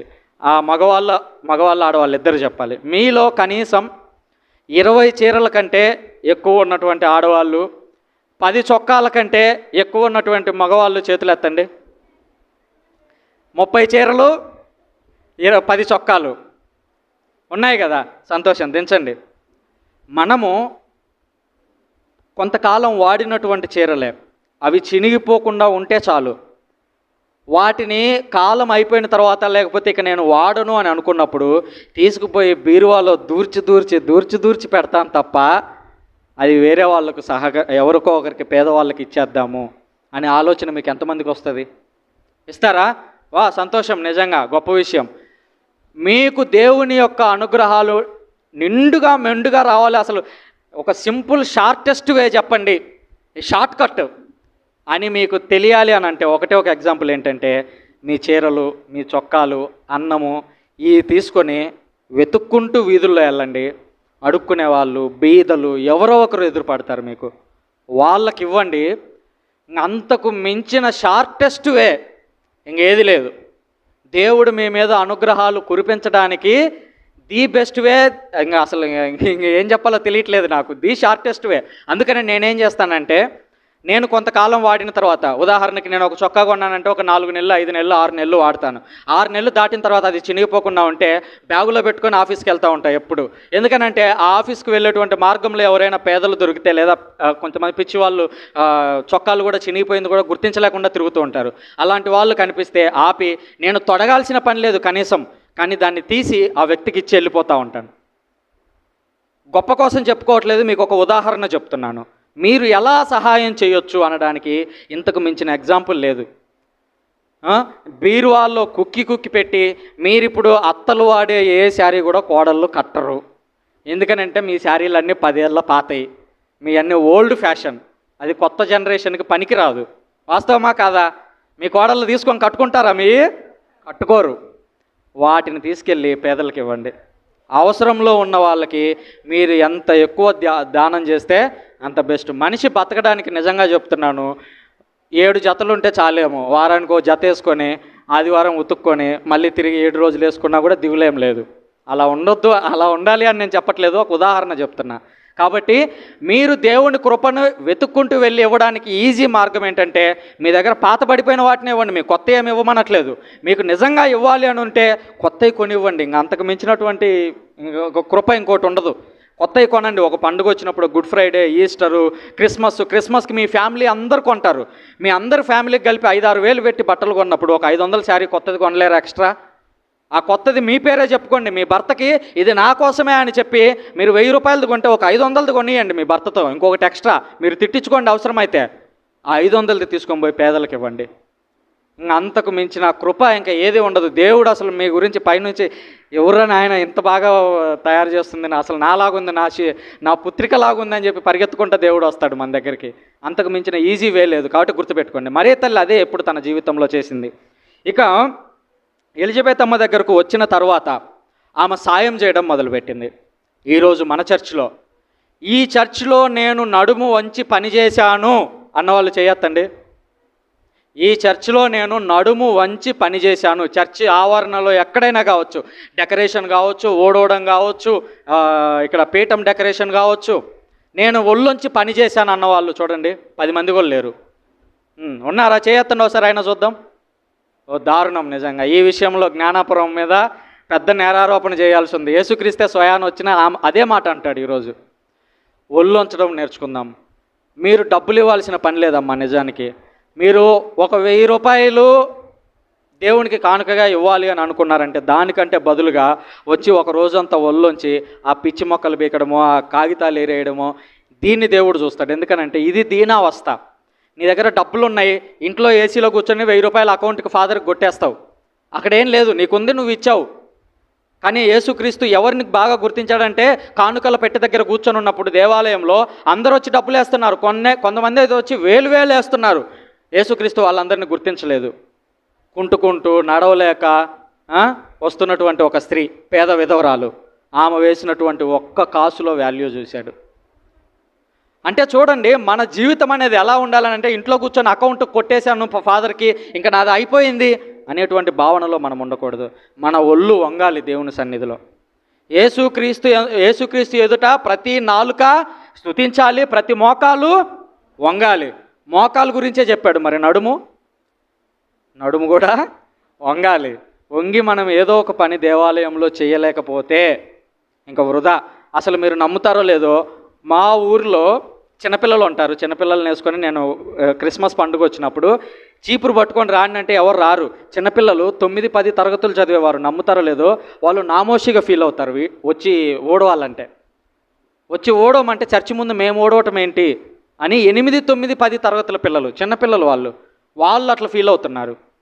అప్పుడు నేను కానీ మా అమ్మ కానీ లేదంటే ఇంకొకరు ఎవరన్నా పెద్దలు ఉంటే మా చర్చిలో మేము వంగి ఓడవటం ప్రారంభిస్తే వాళ్ళందరూ చూసి వచ్చి ఓడవడం మొదలు పెడతారు పిల్లలు. అంటే మీ పిల్లల నుంచి మీరు ఏదైతే కోరుతున్నారో అది మీరు చెయ్యాలి. ముందు మీరు చీరలను దానం చేయడం, ఈరోజు ఈ ప్రసంగం విన్నారు, రేపొద్దున మీరు పేదలను ఎత్తుక్కుంటూ వెళ్ళి మీ చీరలను దానం చేస్తూ ఉంటే మీ ఇంట్లో వాళ్ళకి మార్పు రాదా? ఏంద్రా నాయన, మా అమ్మ పునీతురాలు అయిపోయింది, అప్పుడే మా అత్త ఏంటి పునీతురాలు అయిపోయింది, మా కోడలేంటి పునీతురాలు అయిపోయింది అని మీ ఇంట్లో వాళ్ళే ఆశ్చర్యపోతారు. అలా ఆశ్చర్యపోయినప్పుడే అసలైనటువంటి విషయం ఉన్నట్టు. ఎందుకనంటే యేసుక్రీస్తు అక్కడ ఉన్నటువంటి నజరేతు పట్టణంలోకి పోయి అక్కడ అద్భుతాలు చేస్తుంటే చుట్టుపక్కల పెరిగినటువంటి వాళ్ళందరూ ఏనేంటి ఇంత అద్భుతమైనటువంటి ఆశ్చర్యమైనటువంటి క్రియలు ఎలా చేస్తున్నారు అని ఆయన్ని తిరస్కరించారు. అప్పటికి అలా ఆశ్చర్యపడుతున్నారు అని అంటేనే మనలో మార్పు ఉంది అని అర్థం. మీరు ఈరోజు వెళ్ళారు, సేమ్ నిన్న ఎలా ఉన్నారు, ఈరోజు అలాగే ఉన్నారు, రేపు అలాగే ఉన్నారు. ఇలాంటి మీటింగ్లు ఇంకో 100 పెట్టినా కూడా ప్రయోజనం ఉండదు. అలా ఉండొద్దు. మనం బదులుగా వెళ్ళాలి, సమాజంలోకి వెళ్ళాలి, పేదవాళ్ళను వెతుక్కుంటూ వెళ్ళాలి. మీకు కొంచెం ఇంకా డబ్బులు ఎక్కువ ఉన్నట్లయితే, నెలకు ఒక 30,000, 40,000 శాలరీ వస్తున్నట్లయితే, చిన్నపిల్లలు ఉంటారు చదువుకునే వాళ్ళు, వాళ్ళ తల్లిదండ్రులకి ఏమి ఇవ్వద్దు, మీరు ప్రభుత్వం ఇస్తుంది. ఆ పిల్లలకు చాక్లెట్ కొనియండి. ఏమంటారు, స్కూల్కి పోయేటప్పుడు ఏం పోతుంది, మీ 10 రూపాయలు చాక్లెట్. అది ఎంత ఉత్సాహం ఇస్తుంది ఆ పిల్లలకి. ఆ పిల్లలు మిమ్మల్ని జీవితాంతం గుర్తుపెట్టుకుంటారు, మా 10వ తరగతిలో ఆమె ఒక చాక్లెట్ ఇచ్చిందని. అది చిన్న చిన్న క్రియలే. రేపు ఆ పిల్ల పెరిగి పెద్ద అయిన తర్వాత, ఆ పిల్లోడు పెరిగి పెద్ద అయిన తర్వాత, అరే యేసుక్రీస్తు గురించి తెలుసుకో, చర్చికి రారా అంటే, చిన్నప్పటి నుంచి నువ్వు చాక్లెట్ ఇచ్చావు కాబట్టి వెంటనే వాళ్ళు చర్చికి వస్తారు నీ మాట మీద గౌరవంతో. నువ్వు ఏ రోజు చూసినా పిల్లల్ని తిడుతూ ఉన్నావు, చర్చికి రారా అంటే ఇంకా వాళ్ళు ఏమంటారో నేను ప్రత్యేకంగా చెప్పాల్సిన పనే లేదు, రారు అసలు వాళ్ళు. తొలినాళ్లలో క్రైస్తవం ఎలా విస్తరించిందో తెలుసా? రోమ్ నగరంలో క్రైస్తవుడు అంటే చంపేసేవాళ్ళు వాళ్ళని. కానీ వాళ్ళు ఏ విధంగా మంచి పేరు తెచ్చుకున్నారు తెలుసా? ఆ రోజుల్లో ఆడపిల్లలు పుడితే వాళ్ళందరినీ టైబర్ అనే ఒక నది ఉండేది అక్కడ, ఇప్పటికీ ఉంది. ఆ టైబర్ నది ఒడ్డున ఆడపిల్లల్ని వదిలేసి వెళ్ళిపోయేవాళ్ళు. ఎవరు? ఆ రోమీయులు. మన క్రైస్తవులు ఏం చేసేవారంటే వెళ్ళి ఆ ఆడపిల్లల్ని తెచ్చుకునేవాళ్ళు. చాటుగా రాత్రిపూట వెళ్ళి ఆ ఏడుపులు విని రాత్రిపూట వెళ్ళి ఆ పిల్లల్ని తెచ్చుకొని ఆ ఆడపిల్లల్ని పెంచేవాళ్ళు. ఆ ఆడపిల్లలు పెరిగి పెద్ద ఈ క్రైస్తవ విశ్వాసంలో పెరిగి 10 మందిని తెస్తే 10 మంది ఇద్దరిద్దరు పిల్లల్ని కంటే ఎంతమంది అయినరు? ఒక్క 10 సంవత్సరాలు దాటేలోపు ఎంతోమంది క్రైస్తవులు అయ్యారు. అది చూసినటువంటి ప్రజలు, అరే మేమేమో పిల్లల్ని వదిలేస్తున్నాము, క్రైస్తవులేమో వెళ్ళి పెంచుకుంటున్నారు, ఎంత గొప్ప విషయం అని చెప్పి క్రైస్తవ మతంలోకి రావడం మొదలైంది. అంటే మనం చేసేవి చిన్న కార్యక్రమాలే కావచ్చు, కానీ అవి పెద్ద ప్రభావాన్ని తర్వాత రోజుల్లో చూపిస్తాయి. కాబట్టి మీరు మరియ తల్లిని అనుసరించి ఆమెలాగా జీవించాలి అని అంటే ఎలిజబెత్ అమ్మలాగా దగ్గరకు వెళ్ళాలి. ఎలిజబెత్ అమ్మ కష్టాల్లో ఉంది, ఎలిజబెత్ అమ్మ గర్భస్రావంకి రెడీగా ఉంది, ఆమె ఇబ్బందులు పడబోతుంది అని తెలిసే మరియ తల్లి వెళ్ళింది. ఈరోజు పక్కింట్లో వాళ్ళు గర్భం జరుగుతున్నా కూడా, ప్రసవం జరుగుతున్నా కూడా మనం వాళ్ళ ఇంటికి కూడా వెళ్ళం. పక్కింట్లో ఒక పుట్టినరోజు జరిగితే మనం వెళ్ళం. పక్కింట్లో పెళ్లి జరిగితే ఆ పెళ్ళికి వెళ్ళం. అది కరెక్ట్ పద్ధతి కాదు. అది క్రైస్తవంలో ఉండాల్సిందే కాదు. అది కులం కారణంగా కావచ్చు, మీకు వాళ్ళకు గొడవలైన కారణంగా కావచ్చు, ఏ రీజన్స్ అయినా అయి ఉండొచ్చు. మనకు శత్రువులు ఉన్నారు అని అంటే మనం ఇంకా పూర్తిగా క్రీస్తులాగా మారలేదు. ఎందుకనంటే యేసుక్రీస్తు ప్రతి ఒక్కరిని ప్రతినిత్యం క్షమిస్తూ వెళ్తున్నాడు. ఆఖరికి శిలువ మీద మేకులు కొట్టేటప్పుడు కొంతమంది శత్రువులు, అంటే వాళ్ళే నన్ను చంపుతున్నారు, ఆ క్షణంలో కూడా ఆయన శత్రువులు లేకుండా చేసుకొని చనిపోయాడు. ఒక్క శత్రువు కూడా లేకుండా మరణించినటువంటి వ్యక్తి యేసుక్రీస్తు. ఆయన సైడ్ నుంచి ఈరోజు మనం ఉన్నాం. మరియ తల్లి ఎగ్జాంపుల్. మరియ తల్లికి ఎవ్వరూ శత్రువులు లేరు. ఈ రోజుల్లో మరియ తల్లిని ఇబ్బందులు పెట్టడానికి, మరియ తల్లిని అవమానించడానికి కొంతమంది బయలుదేరారు, సైతాను పట్టిన వాళ్ళు ఇంకా చెప్పాలంటే. అలాంటిది మరియ తల్లి ఎంత ఉన్నతమైనటువంటి జీవితం జీవించింది. ఆమె అడగక ముందే సహాయం చేయడానికి పరిగెత్తింది. ఈరోజు మనలో ఎంతమంది అడగక ముందు సహాయం చేయడానికి వెళ్తున్నాం? అడగక ముందు పక్కన ఉంచండి, అడిగినా కూడా చేయలేని స్థితిలో ఉన్నాం. మనం డబ్బులే చేయాల్సిన పని లేదు. సాధారణంగా సహాయం అంటే అందరూ డబ్బులు అనుకుంటారు. డబ్బులు కాదు సహాయం అంటే. డబ్బులు కాకుండా ఎన్ని రకాల సహాయాలు చేయొచ్చు. మీరు చర్చిలో ఉండి డెకరేషన్ చేయొచ్చు, ఊడవచ్చు, చర్చిలో ఉన్న వాళ్ళకి పిల్లలు ఆడుకుంటూ ఉంటే వాళ్ళని తీసుకెళ్ళి అటు ఇటు తిప్పొచ్చు. చర్చ్ అనేది ఏంటంటే ఒక కుటుంబం, ఇది ఒక పెద్ద కుటుంబం. ఒక చంటి పిల్లాడు అక్కడ ఏడుస్తూ ఉంటే వీళ్ళందరూ పెద్ద ప్రసంగం వినే వాళ్ళలాగా ఆ తల్లి వైపు ఇలాగ చూస్తారు, ఆమె మీద కోపంతో, ఆమె వల్ల మొత్తం పూజ అంతా డిస్టర్బ్ అయిపోతుంది అన్నట్టు.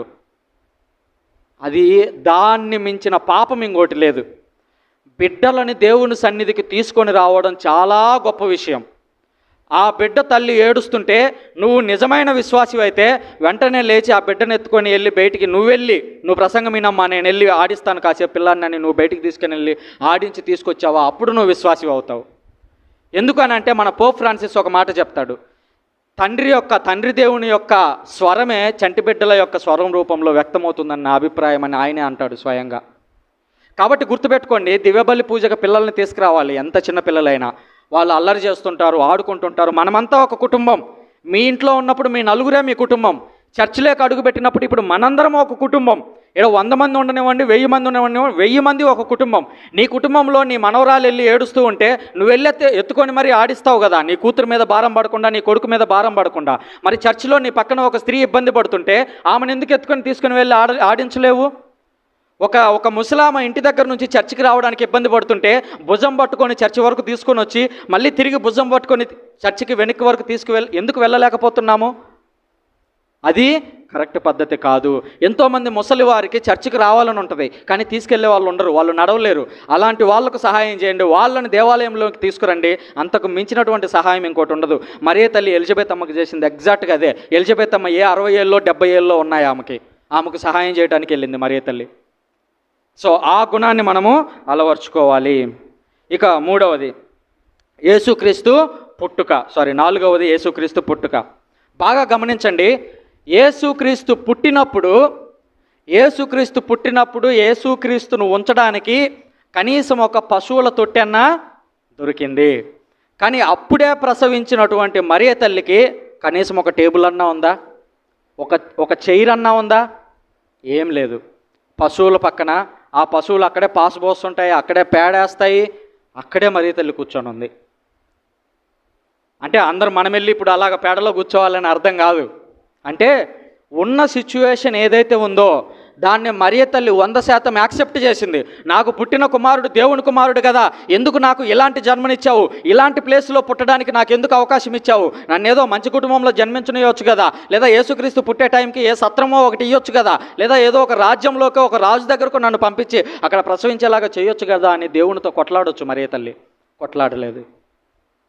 ఏదైతే ఆమె దగ్గర అవైలబుల్గా ఉందో దాన్నే 100% స్వీకరించింది, అలాగే జీవించడానికి ప్రయత్నించింది. ఈరోజు మనం ఉంటాము, నాకు అది లేదు ఇది లేదు, నా పిల్లాడు నాకు అది ఇవ్వట్లేదు, నా కోడలు నాకు ఈ మాట వినట్లేదు అని బయట ఉన్నటువంటి పరిస్థితుల గురించి మనం ఎప్పుడు కూడా దేవుణ్ణి తిడుతూ ఉంటాము. లేదంటే మనల్ని మనం తిట్టుకుంటూ, మనల్ని మనం గొణుగుతూ, ఇంట్లో వాళ్ళందరినీ ఏడిపిస్తూ, ఇంట్లో వాళ్ళ మీద గొణుగుతూ ఈ విధంగా గడుపుతూ ఉంటాము. అది సరైనటువంటి పద్ధతి కాదు. యేసుక్రీస్తుకు ఒక పెట్టెన్నా దొరికిందే, మరియ తల్లి మరి పేడలో గడ్డి మీద కూర్చొని ఉందే, మరి ఆమె పరిస్థితి ఎవరికి చెప్పుకోవాలి? ఆమె పరిస్థితి గురించి రాయలేదు సువార్తలు, కానీ వాస్తవం అదే. దాన్ని మనం గుర్తించగలగాలి. ఆమెలో ఉన్నటువంటి దీన గుణం ఎంత అని అంటే, దేవుడే స్వయాన ఆమె గర్భంలో పుట్టినా కూడా నాకు ఇది కావాలి, నాకు ఒక సత్రం కావాలి అని మరియ తల్లి ఎప్పుడు అడగలేదు. ఏ పరిస్థితి అయితే ఉందో, నీకు డబ్బులు ఉన్నాయి ఆల్రెడీ, సంతోషంగా ఉండు, లేదా నువ్వు పేదరాలివా, అదే స్థితిలో ఉన్నావా, అక్కడే గర్వపడు, అక్కడే సంతోషపడు, అక్కడే విశ్వాసాన్ని చూపించు. నువ్వు కాకపోతే నీ తర్వాత తరంలో నీ కొడుకు ఒక మంచి ఉద్యోగం చేస్తే ఒక తరం తర్వాత ఎక్కడికో వెళ్ళిపోతారు, ఇబ్బంది ఏం అవసరం లేదు. అదే ఇంకొక విషయం కూడా గుర్తించాలి. వన్స్ మన గురువులు మన ఇంటి నుంచి మన దగ్గర నుంచి వెళ్ళిపోయారు అని అంటే వాళ్ళ మీద మనం ఏ రోజు ఏనాడు డిపెండ్ అవ్వకూడదు. ఎందుకనంటే యేసుక్రీస్తు గురువుల గురించి మాట్లాడుతూ ఏమన్నారు, మీరు సమస్తమును వదిలి నన్ను అనుసరించాలి, సమస్తాన్ని వదిలేసేయాలి. ఈరోజు ఒక ఆయన గురువుకి వెళ్ళాడు, ఆ గురువుకు వెళ్ళినటువంటి వ్యక్తి మీకు బంధువు అయి ఉండొచ్చు. మీకు బంధువు అయితే ప్రతిసారి ఫాదర్ మాకు ఆ డబ్బులు కావాలి, ఈ డబ్బులు కావాలి, మా కుటుంబానికి ఎందుకు డబ్బులు లేవు, వాళ్ళు చూడండి వాళ్ళ కుటుంబానికి ఎంత వేసుకుంటారు, వాళ్ళకు కారు కొనిచ్చారు, వీళ్ళకు బైక్ కొనిచ్చారు, ఆయన ఇది తీసిచ్చాడు అది తీసిచ్చాడు, రకరకాలుగా చెప్పుకుంటూ ఉంటాం. కానీ మరియ తల్లి ఒక్క ముక్క అడగలేదు తన కోసం. ఎంత విశ్వాసం కదా అసలు. మరియ తల్లిని చర్చి ఎందుకు అంత గౌరవిస్తుందంటే, దేవుడే ఆమె గర్భంలో పుడితే, దేవుడే ఆమె గర్భంలో గడితే నాకు ఒక ఇల్లు కావాలని అడగలేదు మరియ తల్లి, నాకు ఒక బంగ్లా కావాలని అడగలేదు. నాకు తెలిసినంత వరకు, అసలు బైబిల్లో నేను చదివినంత వరకు ఆమె గురించి ఆమె ఒక్క పిటిషన్ కూడా అడగలేదు దేవుడిని. నాకు ఇది కావాలి అని మరియ తల్లి ఒక్క రిక్వెస్ట్ కూడా యేసుక్రీస్తుకి చేయలేదు, దేవుడికి చేయలేదు. అంటే మన విశ్వాసం ఆమెతో పోలిస్తే ఇప్పుడు ఏ స్థాయిలో ఉందో మనం అర్థం చేసుకోవాలి.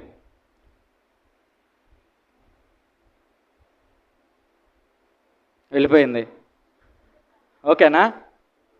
ఇంక ఇక్కడ చూడండి. ఇక తర్వాత యేసుక్రీస్తు పుట్టుక వచ్చినప్పుడు అదొక పండుగలాగా మనం చేసుకుంటున్నాం. ఆ పండుగలో మీ కుటుంబం కాకుండా వేరే వాళ్ళు ఒక్కరైనా సంతోషపడ్డారా? ప్రశ్న, జవాబు చెప్పండి. మీ కుటుంబంలో క్రిస్మస్ వచ్చినా, ఈస్టర్ వచ్చినా, మీ ఇంట్లో పెళ్ళి వచ్చినా, మీ ఇంట్లో పుట్టినరోజులు వచ్చినా, మీ ఇంట్లో వాళ్ళు, మీ బంధువులు తప్ప వేరే వాళ్ళు ఎవరైనా ఒక్కరన్నా సంతోషపడ్డారా? ఒకవేళ సంతోషపడకపోతే ఇప్పుడు మార్చుకోవాల్సినటువంటి అవసరం వచ్చింది. క్రిస్మస్ వచ్చినప్పుడు మీరు అందరూ బట్టలు కొనుక్కోండి, మీ దాంట్లో ఒక 500 తగ్గించుకొని అయినా సరే, ఒకడి మొహంలో మనం చిరునవ్వు చూడకుండా, వాళ్ళు పేదవాళ్ళు కావచ్చు, అడుక్కునే వాళ్ళు కావచ్చు, చిన్నపిల్లలు కావచ్చు, పెద్దవాళ్ళు కావచ్చు, ఎవరైనా సరే వేరే వాళ్ళ ముఖంలో, ఒక్కరి ముఖంలో అయినా మనం సంతోషం చూడకుండా మనం సంతోషంగా క్రిస్మస్ చేసుకున్నామని అంటే అది క్రిస్మస్ పండుగ కాదు.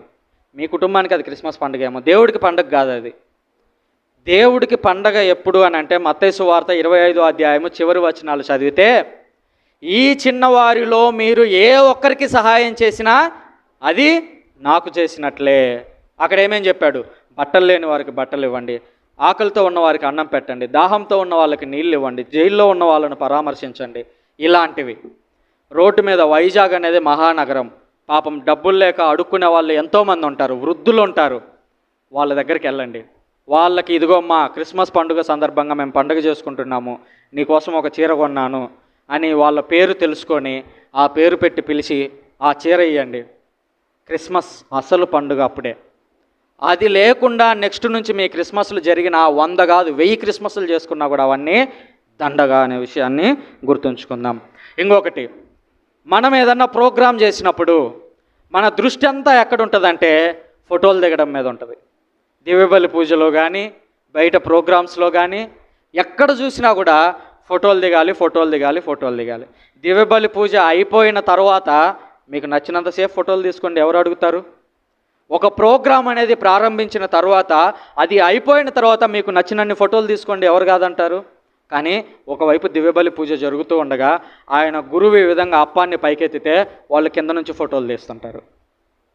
ప్రత్యేకంగా ఒక కెమెరామ్యాన్ ఉన్నాడు అనుకోండి, ఆ పరిస్థితి వేరు, ఎందుకంటే దానికోసమే ఆయన నియమించబడ్డాడు కాబట్టి. కానీ మీకేం అవసరం? అక్కడ దేవుడేమో స్వయాన నేను నీ ఎదుట ఉన్నాను, నీ కష్టాలు నష్టాలు బాధలేంటో నాకు చెప్పంటే ఆ వచ్చిన ఆయన నువ్వు ఫోటో తీసుకుంటా కూర్చున్నావు అంటే ఎక్కడున్నాం మనం అసలు? దాన్ని బాగా గుర్తుంచుకోండి.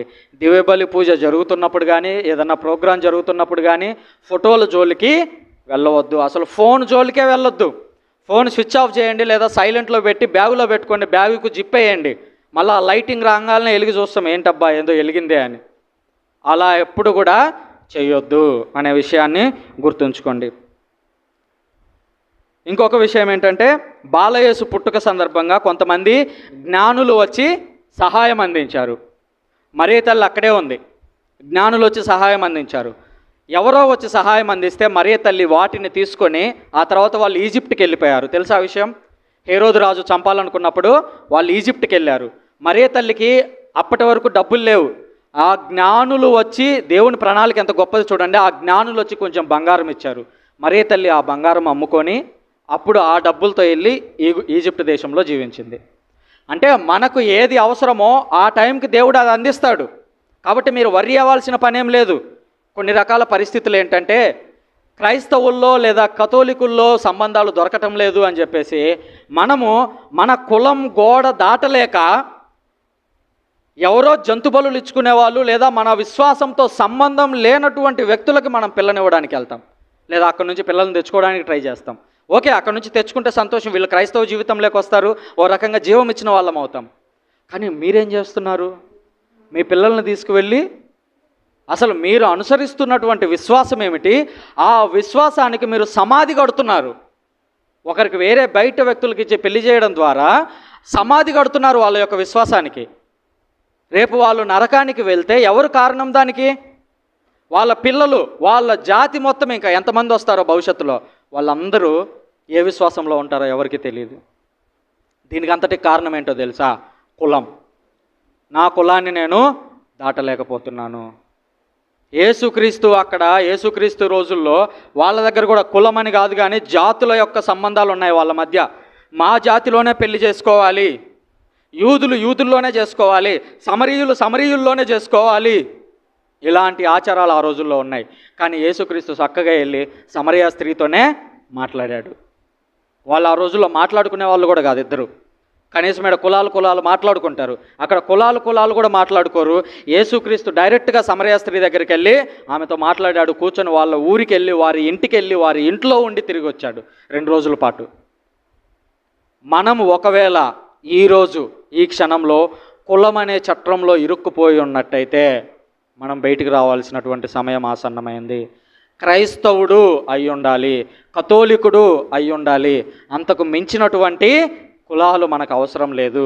ఎందుకనంటే యేసుక్రీస్తు దగ్గరకు వచ్చిన తర్వాత అందరూ సమానులు అవుతారు తప్ప ఒకరు పైన ఒకరు కింద అనేది ఎప్పుడు కూడా ఉండదు. కొన్నిసార్లు ఈ మీటింగులు జరిగేటప్పుడు కూడా ఎన్నో చర్చిల్లో చూస్తూ ఉంటాం. ఈవెన్ మన క్యాథలిక్ చర్చిలోనే 2 రాష్ట్రాల వ్యాప్తంగా అనేక చోట్ల కులం గురించి గొడవలు. మీ దగ్గర ఉందో లేదో నాకు ఎగ్జాక్ట్గా తెలియదు, మేబీ ఉండొచ్చు, పైకి కనపడకపోవచ్చు కొన్నిసార్లు. ఎందుకనంటే అది ఆల్రెడీ ఉన్న సమస్య కాబట్టి. చేప కింద నీరులాగా ఉంటుంది ఆ సమస్య, కులం ఎప్పుడు. ఆ కులం వల్లే ఈరోజు అనేకులను బయటికిచ్చి పెళ్ళిళ్ళు చేస్తున్నారు. ఎంత దారుణమైనటువంటి విషయం. క్రైస్తవ జీవితంలోకి వచ్చినటువంటి నీవు కులాన్ని వదులుకోలేకపోతున్నావా? అప్పుడు నువ్వు ఇంకా యేసుక్రీస్తు విషయంలో ఏమవుతావు? అనేటువంటి విషయాన్ని మనం ఎప్పుడు కూడా గుర్తుంచుకోవాలి. ఇక 5వదిగా అర్పణ. మరియ తల్లి యొక్క జీవితాన్ని పరిశీలించినట్లయితే బిడ్డ పుట్టినటువంటి 8వ రోజున యేసుక్రీస్తుని చూసుకొని చక్కగా ఎక్కడికి వెళ్ళింది మరియ తల్లి? దేవాలయానికి వెళ్ళింది. అంటే మరియ తల్లికి ఉన్నటువంటి ఆ భక్తిని గమనించండి. 8వ రోజున తప్పకుండా బిడ్డను తీసుకొని వెళ్ళి దేవాలయంలో అర్పించాలి, అక్కడ సున్నతి చేయించాలి అనేది రూల్.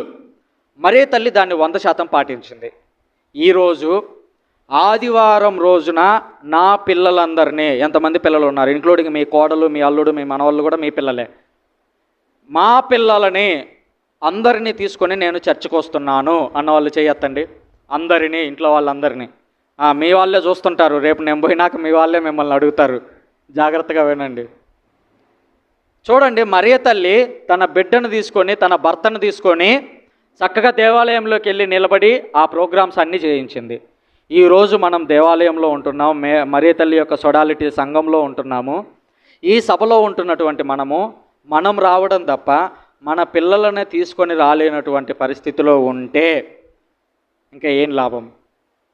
గమనించాలి. ఈ రోజు వరకు పరిస్థితి ఒక రకంగా ఉండొచ్చు, కానీ ఇక మీదట మారాలి. మీరు కేవలం సభ సభ్యులు కాదు, మరియ తల్లి యొక్క బాధ్యతను నెత్తినేసుకున్న వాళ్ళు.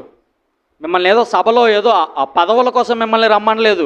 ఒక అధ్యక్షుడు పదవి వస్తుందనో, సెక్రటరీ పదవి వస్తుందనో, వాటి కోసం కాదు మిమ్మల్ని రమ్మనేది. మరియ తల్లి చేసినటువంటి బాధ్యత ఏదైతే ఉందో అది మీ నెత్తినేసుకోవాలి. మరియ తల్లి చేసిన పనిని మీ భుజాల మీద వేసుకోవాలి. అలా భుజాల మీద వేసుకునేటట్టయితేనే రండి మీ దాంట్లోకి, లేకపోతే అసలు రావాల్సినటువంటి అవసరమే లేదు. ఎందుకు? అలాంటి వాళ్ళు వచ్చినా ఒకటే, రాకపోయినా ఒకటే కదా. కాబట్టి ఆ విషయాన్ని గుర్తుంచుకోవాలి. మరియ తల్లి ఏ నియమాలు అయితే పాటించాలో, ఉదాహరణకి జ్ఞానస్నానం ఇప్పించాలి, అది గురువు పని కాదు.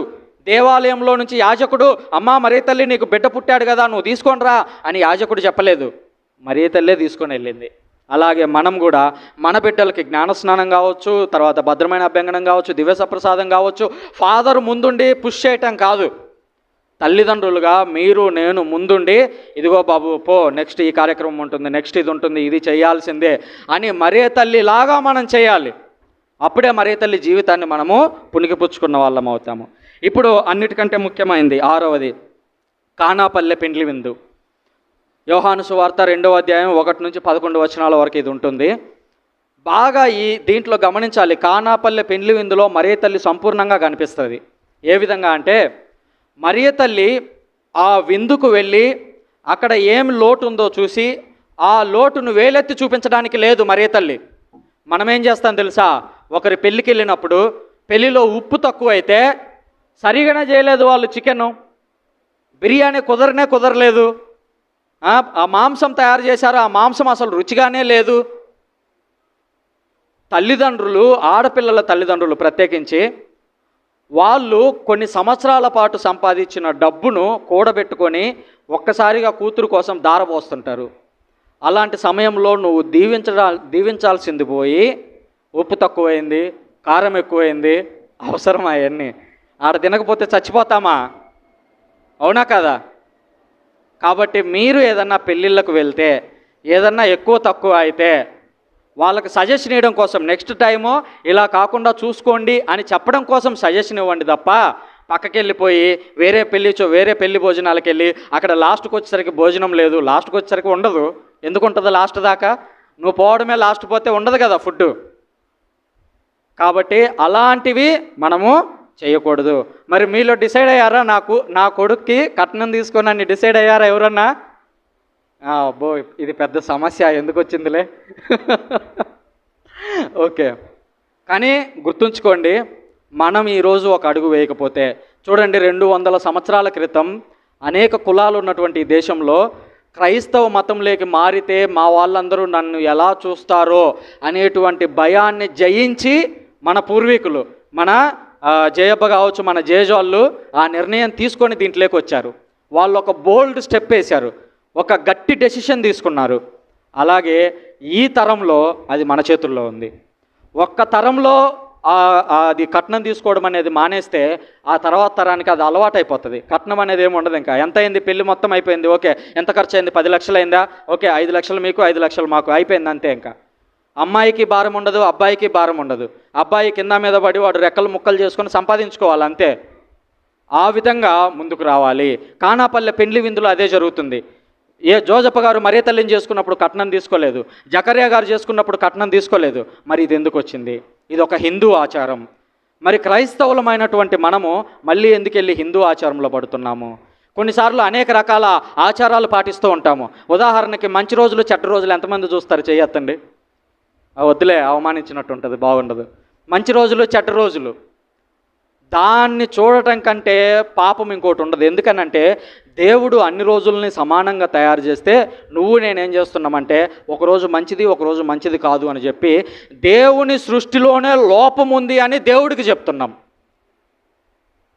చూడండి, ఇంకా నీ వంటలో ఉప్పు తక్కువైందంటేనే అత్తా కోడలు ఊరుకోరు, అవునా కదా? అలాంటిది దేవుడు ఇంత పెద్ద సృష్టిని చేస్తే, దేవా నువ్వు చేసిన రోజులో ఆదివారం రోజున మధ్యాహ్నం 2 నుంచి 3 దాకా బాగలేదు అన్నామనుకో, దేవుడు ఏం చేయాలా? అసలు అవి లేనే లేవు. మంచి రోజు చెడ్డ రోజు అమావాస్యలు పున్నమిలు ఏం లేవు. దాని గురించి మీరు అసలు ఒక్క రోజు కూడా టెన్షన్ పెట్టుకోవద్దు. మీరు పెళ్ళిళ్ళు శుభకార్యాలు ఏమన్నా పెట్టుకోవాలంటే బాగా సెలవులు వచ్చే రోజులు చూసుకోండి. శనివారము ఆదివారము అయితే దూరంగా ఉన్న బంధువులు కూడా రాగలుగుతారు, ఎక్కువ మంది అటెండ్ అవుతారు, ఎక్కువ మంది దీవిస్తారు. అలాంటి రోజులు సెలెక్ట్ చేసుకోండి తప్ప ఎవరో పూజారి దగ్గరికి పోయో లేదంటే ఇంకొకరి దగ్గరికి పోయో ఎప్పుడు మంచి రోజు ఉందో చూడండి. ముహూర్తం కూడా మధ్యలో ఈ గంట నుంచి ఈ గంట మధ్యలో గంట తీసుకొని కొట్టాలి వాళ్ళందరినీ. ఆ గంటల మధ్యలో ఇలాంటి ఏవి మీరు పెట్టుకోవద్దు. అవన్నీ ట్రాష్, చెత్త. వాటిని నమ్మాల్సిన అవసరమే లేదు. అలాంటి ఆచారాలన్నింటిని వదిలేసి మనం ఇక్కడికి వచ్చాము. మళ్ళీ వాటినే పట్టుకొని ఏలాడతామంటే ఎలాగ? మీరు మంచి రోజులు చెడ్డ రోజులు లేవు. నేను ఎప్పుడు చెప్తా ఉంటా, ఏ ప్రసంగానికి వెళ్ళినా కూడా ఇలాంటి టాపిక్ వచ్చినప్పుడు చెప్తా. బాగా అమావాస్య రోజు మా భార్య ఒప్పుకుంటే చాలు, వాళ్ళ తల్లిదండ్రులు ఒప్పుకున్నా ఒప్పుకోకపోయినా మా భార్య ఒప్పుకొని ఫాదర్ కూడా ఒప్పుకుంటే అర్ధరాత్రి అమావాస్య రోజు అర్ధరాత్రి రాత్రి 12 గంటలకు పెళ్లి చేసుకోవాలి. చేసుకొని అరే నేను బతికే ఉన్నారని ఆయన నాకేం కాలేదని చూపించాలి సమాజానికి. ఎందుకనంటే ఎవరో ఒకరు అలాంటివి చూపిస్తేనే తెలుస్తుంది, అరే ఇది ఏం లేదు, దీనివల్ల బాధపడాల్సింది ఏం లేదని. కాబట్టి అమావాస్య రోజు చేస్తే ఏమవుతుందో, అమావాస్య రోజు ఏమన్నా ముఖ్యమైన పని మొదలు పెడితే ఏమవుతుందో, ఏం కాదు. దేవుడు అన్ని రోజులని ఒకేలాగా చేశాడు. కాబట్టి మీరు ఆ రోజుల విషయంలో ఏ టెన్షన్ పడొద్దు. మీరు అర్ధరాత్రి మొదలుపెట్టినా దిగులు లేదు, పట్టపగలు మొదలుపెట్టినా దిగులు లేదు, పొద్దున్న 6 గంటలకు మొదలుపెట్టినా దిగులు లేదు. ఇంకా ఆ లెక్కన అనుకుంటే ఫాదర్ కూడా ముహూర్తాలు చూసుకొని పూజారి దగ్గర పోయి ఏ టైంలో పూజ చేస్తే బాగుంటుందండి, 11 నుంచి 12 మధ్యలో పూజ పెట్టమంటారా అని ఇంకా ఫాదర్ కూడా పోయి అడగాలి వాళ్ళని. ఇలాంటి ఆచారాలని మన క్రైస్తవ సంఘంలోకి తీసుకురావద్దు. ఓకేనా? మీరందరూ దీన్ని గుర్తుపెట్టుకోండి. దీంతోపాటు ఇంకొంతమందికి ఇది ఒక ప్రత్యేకమైన ఆచారం ఉంటుంది. చేతులకి కాళ్ళకి నల్లదారాలు కట్టుకుంటారు. మీరేం చూసుకోవద్దులే. ఇప్పుడు నల్లదారాలు ఇంటికి పోగానే వాటిని కట్ చేయండి. వాటి వల్ల ఏ ప్రయోజనం లేదు. మీరు నమ్ముతారో లేదో, చెప్పొచ్చో చెప్పకూడదు తెలియదు, నాకు మొలతాడు లేదు, అవసరం లేదు మొలతాడు. మొలతాడు ఏంటంటే చిన్నప్పుడు డాయర్ ఉంటుంది కదా, అది లూజ్ అయితే జారిపోకుండా మనం చేత్తో పట్టుకోకుండా మొలతాడేసి ఇంకా టైట్గా ఉంటే ఒక పుల్ల పెట్టి బిగించేవాళ్ళు, అంతే కదా. చిన్నప్పుడు మేము కూడా డాయర్లు వేసుకున్నాం కాబట్టి గుర్తుంది. అంతే తప్ప దానివల్ల ప్రయోజనం ఏం లేదు. ఇప్పుడు బెల్ట్ వచ్చింది కాబట్టి ఆ మొలతాడు వల్ల ప్రయోజనం కూడా లేదు. మొలతాడు వల్లే ప్రయోజనం లేనప్పుడు మళ్ళీ చేతులకు కట్టుకుంటాము. ఎడమ కాలు గడితే ఆడవాళ్ళకైతే ఎడమ కాలు, మగవాళ్ళకైతే కుడి కాలు అంటాం. మళ్ళీ అదేంటో అవి కూడా అన్యుల ఆచారాలు, అవి మన దగ్గర అవసరం లేదు. ఎల్లగానే కట్ చేయండి. అదేదో మన దేవుడేమో సంపూర్ణంగా నేను నీకు ఆరోగ్యం ఇచ్చాను, దివ్యసప్రసాదం ఇచ్చాను, దివ్యసప్రసాదం రూపంలో నేనే నీ లేక ప్రవేశించాను అని అంటే మళ్ళీ నువ్వు కాలుకు తాడు కట్టుకుంటే ఆగిపోతాడా సైతాను? అసలు ఆ తాడు కట్టించేదే సైతాను. నాకు నీ రక్ష ఉందిరా నాయన, నువ్వేం దిగులు పడొద్దని సైతాను బాగా చెప్తూ ఉంటాడనమాట. సో అట్లాంటివన్నీ కూడా కట్ చేసేయండి, అవసరం లేదు. వాటిని ధరించాల్సినటువంటి అవసరమేమీ లేదు. అలాగే ఇంకొంతమంది ఈ పిల్లలు పుట్టాలని చెప్పేసి రకరకాల చెట్లకి పూజలు చేసి తాళ్ళు తాయెత్తులు కడతా ఉంటారు. కడతారా మీరు కూడా? మా వైపు కడుతుంటారు కొంతమంది. ఆ చెట్టుకి ఈ చెట్టుకి ఏవో 2 చెట్లు, రావి చెట్టు వేప చెట్టు అనుకుంటా. కొన్నిసార్లు ఒకే చెట్టు మీద ఆ 2 పెరుగుతాయి అన్నమాట. అది క్రాస్ బ్రీడ్ లాగా పెరుగుతుంది. ఏ చెట్టుకైనా కామనే అది. వాటి మీద వీళ్ళెళ్ళి తాళ్ళు కడతా ఉంటారనమాట. ఎందుకనంటే మాకు పిల్లలు పుడతారంట. జకర్యా ఎలిజబెత్ అమ్మ వాళ్ళిద్దరూ 60-70 సంవత్సరాల వయసులో ఎవరి మీద ఆధారపడ్డారు? విశాఖపట్నంలో మర్రి చెట్టుకి యాప చెట్టుకి పెళ్లి చేయటం వల్ల వాళ్ళకి పిల్లలు పుట్టారా? లేదు. దేవుని వలన పుడతారు పిల్లలు, దేవుని ద్వారా పుడతారు. కాబట్టి మీరు వాటికి పెళ్ళిళ్ళు చేయటాలు ఆపండి. ఇంకా రకరకాలు ఉన్నాయి. కప్పలకి పెళ్ళిళ్ళు కూడా చేస్తుంటారు కొన్ని చోట్ల, వర్షాలు పడకపోతే. నమ్ముతారో లేదో, నిజమది. కుక్కలకి పెళ్ళిళ్ళు చేస్తారు. ఇంకా కొన్నిసార్లు అయితే ఏదో గ్రహాచారము దోషాలు ఏవో ఉన్నాయని చెప్పేసి అబ్బాయి గాడిదని పెళ్లి చేసుకుంటా ఉంటాడు. అంటే ఫస్ట్ది దోషం పోతే రెండోసారి అమ్మాయిని చేసుకోవచ్చు అంట. ఇప్పటికీ ఈ రోజుకి అవి జరుగుతున్నాయంటే నమ్ముతారా మీరు? ఎంత దారుణమైన విషయం. ఈ జాతకాలు చూపించుకున్నారు ఎవరన్నా? చూపించుకోలేదా? సంతోషం. మనం గర్భంలో ఉన్నప్పుడు చెయ్యి పిడికిలు ఇలా బిగించి పెట్టుంటాం. ఏ విధంగా అయితే బిగించామో ఆ విధంగా రేఖలు ఏర్పడతాయి చేతిలో, అంతే తప్ప ఈ రేఖలకి ప్రత్యేకత ఏం లేదు. ఇంకొంతమంది వచ్చేసి రంగురాళ్ళు, ఈ ఉంగరం పెట్టుకుంటే నీకు అంతా కలిసి వస్తుంది. ఉంగరం అంటే ఏంటిది? అది రాయి అంతే. వాడు రాయిని ₹1000 అమ్ముతున్నాడంటే వాడి తెలివిని మెచ్చుకోవాలా. నీకు చేతనైతే ఆ రాయిని కొనడం కాదు, ఆ రాయిని నీకు ₹1000కి అమ్మిన వాడి తెలివితేటలు ఉన్నాయి చూడు, ఆ తెలివితేటలను సంపాదించాలా. ఒక రాయి బయట పోతే ఆడ చెరువులో దొరుకుతాయి రాళ్ళు, వాగంబడి దొరుకుతాయి రాళ్ళు. ఆ రాళ్ళు తీసుకొచ్చి ₹1000, 2000, 10,000, లక్షలు అమ్ముతున్నారు ఇప్పుడు. ఇలాంటి వేటి మీద మనము నమ్మకం పెట్టుకోవద్దు. అందుకనే కదా పాత నిబంధనలో ఒక మాట అంటాడు యెహోషువ, సో మీరందరూ మీకు నచ్చింది చేయండి, కానీ నేను నా ఇంటి వారు మాత్రము యావేను మాత్రమే సేవిస్తాము. ప్రపంచంలో చుట్టుపక్కల ఏమన్నా జరగనివ్వండి, మాకు సంబంధం లేదు. నేను యావే మీదనే డిపెండ్ అవుతా. నాకు కష్టం రాని నష్టం రాని నేను పోయి వేరే వ్యక్తుల మీద డిపెండ్ అవ్వను.